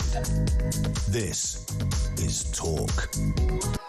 OK, this is Talk, and this is Andre Walker, Asher Gould, Andy Loud. We've got Joe Stock and Matt Thornton. Andy, do you know, during the break, Asher Gould told me that James Whale is an anagram of male Jew Ash, right? And somebody said that was significant. And the point I made was this. when you are looking for some form of a pattern, you will always find something, won't you? You can't make that out of Simon Mayo. So let me just ask you this question: how do you differentiate between the fact that you can always come up with some pattern and recognising whether that pattern has any veracity? So clearly, the reason that James Whale and Asher Gould work together is not because James Whale is an anagram of male Jew Ash. You don't know, right? Confirmation, it could be, but some people will say, oh, maybe it is. Well, it's not. Right, don't mock it. Well, no, it's not. That is not the reason. I mean, that's the hard bit when you're doing any kind of work, anything like this, is finding out what's something that you can see the pattern and you start to join up dots because your brain is very good at doing patterns. That's what the brain is very good at. It looks for them. Or is there something really there? That becomes a hard thing to actually decipher and work out. And that's why conspiracy theories go very well around the world. I mean, I've seen in my own experience in politics, I've seen a group of, dare I use the word, tits, cock up a campaign, right? And then when information leaks out, people go, oh, this was the conspiracy. He said this to him. And you think, it's just a bunch of idiots, right? Yeah. And no, that hasn't happened. Oh, how did you manage to meet up with Steve Bannon and not discuss the issue? Because they were drunk and didn't know it was Steve Bannon. Yeah. But that doesn't look obvious from when you... But the thing is, we had Michael Drosnin, he wrote the Bible Code. We had him on the show once, and the Bible Code is a similar thing. It says it predicts future events, Hitler, Kennedy, assassination. And they said they got other books, like, massive books, and they did it, and the codes didn't come out. Have you ever, by the way, on books, I watched the film The Da Vinci Code, right? And at the end of it, I thought, well, he just guessed where the bloody...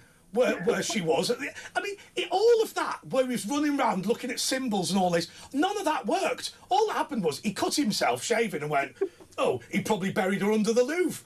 I mean, that was it. Right, you thought, well, why have we done 2 hours of this? Right, why have we done... But I think it's to do with the weight of evidence. And again, as I said, it's difficult to explain it on the radio. But if you actually read into what this guy has discovered, there is so much, so many things. And the cost to make errors in a manuscript like that would be extreme. But my question to you two would be this. Surely, well, I know you agree with me that this all hangs on the importance of having a Tudor propagandist and the value at which some people valued that. Yes. What was the kind of... Why would somebody... I mean, at the time the Tudors were in power, right, why would somebody be that nervous about sucking up to them? Well, because presumably it would look good at court, right? Well, yeah, I mean, if... It still would have been controversial. It's a bit like now, isn't it? People go with the narrative that will get them further rather than get cancelled or executed. Because if you fast forward to now, let's be honest, not everyone who's a political commentator is acting purely independently, right? Yes. There are what we call conduits and shills. There are people who will do a media tour defending Nigel Farage's decision to take £5 million, who are, let's be blunt, mates of Nigel Farage, who he's putting up to do it, right? Now, at the end of the day, is the Tudor monarchy... I mean, is Shakespeare a shill? But why do they need to shill in that way? Well, I think that the point is that if Francis Bacon was the one that was secretly writing the plays, it would be because that in his position he wouldn't want to be seen to be criticising the monarch, right? Or could it be? Listen, this working class hero's written all this stuff off his own back. Yeah. Well, you'd also say that Shakespeare was writing after the Tudor period as well. After Queen Elizabeth. But, I mean, this could all be. I mean, you're a man of science. You're a man of science, Andy. This could basically be proven open and shut case like DNA evidence. If it's billions to one that it must be true, like you could test with other books. So, what is your view on that? Would that be the answer to it? And why haven't they done the probabilities data? You wouldn't have any viable material at this period of time to do it. I know there was a plan. I think to is it Oak Island? Is it Bacon and the woman sat, I think, in the place for ages and then chickened out and wouldn't lift up the slab. Where apparently there's supposed to be a lot of evidence to it. By the way, guys, can I just tell you? I think someone's mocking us by text. They said, "What I want to know is why, when I used to get bacon, it always used to have numbers stamped on the rind. Why have those numbers been removed from bacon?" right? It's not fresh anymore. I believe that somebody is mocking us, right? Because having a debate about why there is no longer numbers stamped on bacon rind is, let's be clear. But it's gone on eggs. Now they put the numbers on the eggs. Well, they're banning brown eggs, aren't they? Because they're not environmentally friendly. Ash, go to the break before I hurt them. Yeah, we'll take a break. We're with space and scientific expert Andy Lound and our... Andy's appalled. No, he's loving it. And our mystery... They're planets, by the way, on his jacket. No, it's not. It's anyway, a dirty protest. It's under an ash... I'll tell you what Andy Land's jacket is. It's a dirty protest against the quality of the performance. It reminds me by Joe and Matt. Do you remember Les Patterson, who was... it was a bit like... No, I'm being very rude. Anyway, it's Andre and Ash, and we'll be back with Andy Lound, space expert, and the Talk Mystery Department after this.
Across the UK, on DAB+, on your smart speaker, on your smart TV, and on your side. This is Talk. Yeah, it's exactly like when somebody's a better presenter when they fill in for me. Oh, sorry. Hello. This is The Late Show with Andre Walker, Asher Gould, Andy Lowndes, Joe Stock, and Matt Thornton. Andy, you know what I was saying during the break? Look, you're used to coming on these programmes and you're the expert, like you know more than everyone else. Is your manhood being challenged by Joe? You're a bunch of fools, don't you, Andy? Come on, say it. No, you're a hero, Andy. Don't destroy us. I think Andy's saying, this is my manor. Why are you encroaching on it? You're damaging his reputation. No. The whole point of research, especially in science, is you get people around and debate and give alternative ideas. That's really important. And then you debate it and look at the evidence and come to a conclusion. Can I ask you this? Can I ask this one question? Because obviously I've been quite sceptical and I've mocked people. I mean, to be fair, Joe and Matt, even though I take the mick out of them, I've got a great deal of respect for them. And there are things that they've persuaded me of. One of the things they persuaded me of, which I've said many times, is forget conspiracies. If there is footage from military vehicles of things that seemingly outperform our best military in the sky, then we need to investigate that properly. I think that's the reason. But what's it? I'm just going to say this bluntly. You must have spent a significant amount of time being mocked and ridiculed for having some of the views and some of the alternative ideas you've had. How debilitating is that? And how hard is it to get your message out when people take the mick? You just keep going because you try to use true hardcore evidence to support things. That's all you can do. There's groups of people you are never, ever, ever going to convince because they've got a closed mind. Flat earthers are a great example of that. No matter what you do, or the moon landing conspiracies, doesn't matter what you say, what evidence you put forward, they're never going to take it on. So there's no point doing Keir Starmer when he gave facts. Yeah. But I think in the UFO thing, especially with the stuff that's been released, we've got to look at it as hardcore science. Everything they've released so far, all this great footage they've released, is infrared imagery, which is showing you a heat source from something. There is some. That's the problem. There is colour footage. Yes, but where is it? We haven't seen it. They've released it. Great stuff at all, which stands up to science. So Andy. So first of all, as far as I'm concerned, it is vital for national security that we understand what. Try to understand what this is. Is it military? Is it a phenomenon? What if it's a bit of a weather phenomenon? That's fine, but we should find out. It sounds like you're sceptical that these are vehicles. No, I'm sceptical because immediately you say UFO. People are jumping, must be aliens and flying saucers. You can't do that. You've got to look at the hardcore to say what it is. It could be a drone. If they're defying the laws of physics and what the G forces and they're sort of doing, appearing here. No, but hang on. Beyond what we can do. How can that be our technology? But hang on a second.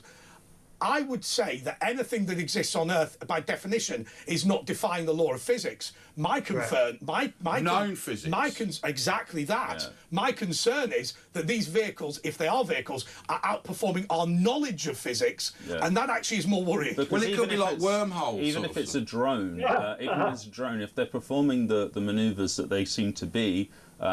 Whether there was a pilot in there or not, the force of the movement would destroy the drone. So there's, if there was colour footage, Andy, would you find it a bit more convincing? I'd like to see good evidence, and that's all the scientists have ever asked for is hardcore evidence, and all we get is very spurious-looking evidence, and evidence that's released to us. I mean, all the stuff that the military are releasing on these things are nice, interesting infrared imagery, but there's no real guidance as to what amazes me on something that's moving very fast. You've had professionals. It's actually a fake optical illusion. You've had professionals, trained witnesses and people with high ranking come forward and say that they've seen. And can I just add to that, Joe?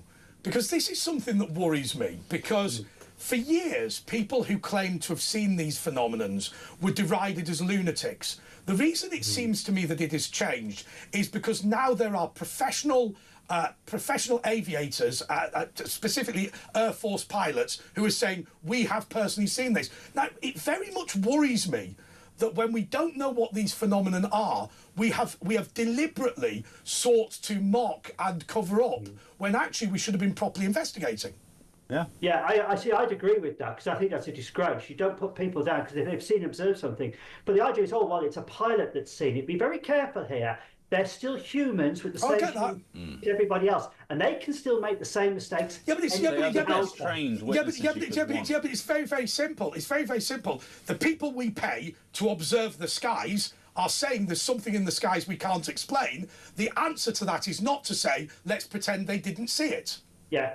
I agree with and that. And the similarities in the accounts as well. It's concerning, that it seems. And then also, because, it might not be aliens, whatever, maybe it's some disinformation program. Yeah. Maybe these people are deliberately trying What's your view, Andy, on are we being visited by aliens? Do they have crafty Americans? There's absolutely no evidence at all to say there are any of extraterrestrial things. I mean, I'm investigating one particular UFO incident that happened in 1974 in the Birmingham area, and the number of witnesses there and who those witnesses are make it very, very compelling indeed. Can you tell us about that? What happened? What happened in Birmingham? Where in Birmingham? What happened? It was in Newtown in Birmingham at 4 o'clock in the morning. A traditional, what you might call flying saucer type object was seen in the sky. The vehicle had a hatch underneath it, it had lights around it, it suddenly took up at velocity quite into the sky. A few weeks later, a group of people saw the same description of the object slightly further north from there, Sutton Coldfield area. And again, I was born there, again, and a similar object again seen a month later from the Leicester area. It's very, very interesting to find out what on earth they actually saw. Yeah. But again, because there is no hardcore evidence, you cannot immediately say it's an extraterrestrial vehicle. What is better evidence, that witness testimony or the video that's been released by the Navy and the Air Force and whatnot in America? Because all we're seeing with that is actually infrared information. You're giving a heat source. You're not giving the full data. I need to know a lot more data about that imagery that's coming. Some of the thing that they call the Tic Tac, which was flying at great speed, that was very misleading. It looked at great speed because of the zoom lens that went in on it, showing it with the ocean background around it, which is an optical illusion. It's a common trick which you can all do. You can do it yourself with a Smarty Tube, looking down to the ground and walking down. That video wasn't it looks actually like it's the moving at phenomenal speed. They got a bit confused. Stop arguing with our space expert. Arguing, You're always arguing with Andy We're just Loud. bickering. Anyway, look, Andy, you got any books coming out? We've got Benedict Fletcher who's going to come in and talk about I've got one hopefully coming out in a few months' time, which strangely enough is about Avery's, the Wayne Scale Company, and their activities in the First World War. So that'll be coming out hopefully in about 18 months. You'll be up for that, won't you? Oh, yeah. Mystery Department. Anyway, well, thanks for joining us, Andy. Thank you, and thank you to the guys. Oh, by the way, Mark Dolan will be on in the morning, and Andrew Lound is an anagram of Wunderdolen. Anyway, thanks, Andy. Wow. Thanks for guys for that. Benedict Fletcher's on. Stay there, Miss. Get Ben's little chair. Come on. I'm just getting in with both of you like this. How about that? You've got a sort of not an unusual shit. This is quite a normal. Oh no, it's a bit weird. This is the one about funerals. So what's coming up? It's black. What's coming up on your show? You are not going to believe who we've got coming up. Andrew Lound. No. Oh. Nelson Mandela raised from the dead. Gary Newman. Gary Newman. Here in my car. That's the one. My mate bought his mini Moog. He advertised it in Loot. Do you remember Loot? Yeah. And he said, he didn't say it was Gary Newbon. He said, call Gary in Essex. No, it's not Newbon. It's Newbon. And my mate Newman, and he said he looked on Future Music, which was a magazine. And he said, he saw him with it. He said, come and pick it up. It's got the Corvette outside. And he'd been in a magazine with a Corvette. He goes, are you Gary Newman? He goes, yeah. So he went to his house in Essex, I think, bought Gary Newman's mini Moog and got him to sign it in white marker. So ask him about when he sold his mini Moog in Loot. I'll try and get that in. You probably already... Because it's like, it's live, of course. I'll try and Gary Newman was sort of the inventor of electronic music commercially, wasn't he? He was, like, load of sampling. The Godfather. Sugar Babes that took his music on. Here Basement in my Jacks. car is the simplest of all. Well, he's touring this summer. You can get tickets. He's going to be at the Crystal Palace Bowl. Eagles. Oh, yeah. Eagles, yeah, not a million miles away from you. And what else you doing, man? All the usual stuff. Another couple of minutes, please. We've got another couple of minutes. I can pad that out. That's absolutely fine. If you could. Bit of fear over thunder and lightning storms during the World Cup. Well, yes, we're all looking forward to the World Cup. We're looking forward to it, but how much will the games be affected by thunder and lightning storms? That's the big question. Well, because in America, it only has to be within something like a mile or 10 miles, and they take everybody off until it clears. I saw a match in Africa once. He got hit with lightning, and they were all on their back. I think they woke up. I got a message. I got a message from my boss saying, "Hey, we should go out for a drink soon. I'll tell you what we'll do. I'll tell you which are the rubbish football matches during the World Cup. TalkSport won't notice me leaving when those are on, and so we can go for a pint." The beauty is you can't tell the World Cup. You can't really tell because they're all at a pretty high standard. There's more teams than ever, isn't there? Yeah, 48 teams, load of groups. When's the first England match? First England match. You caught me off guard there. Wednesday, the 17th of June, England versus 11 days. Wow, live on talkSport. He's just made that up.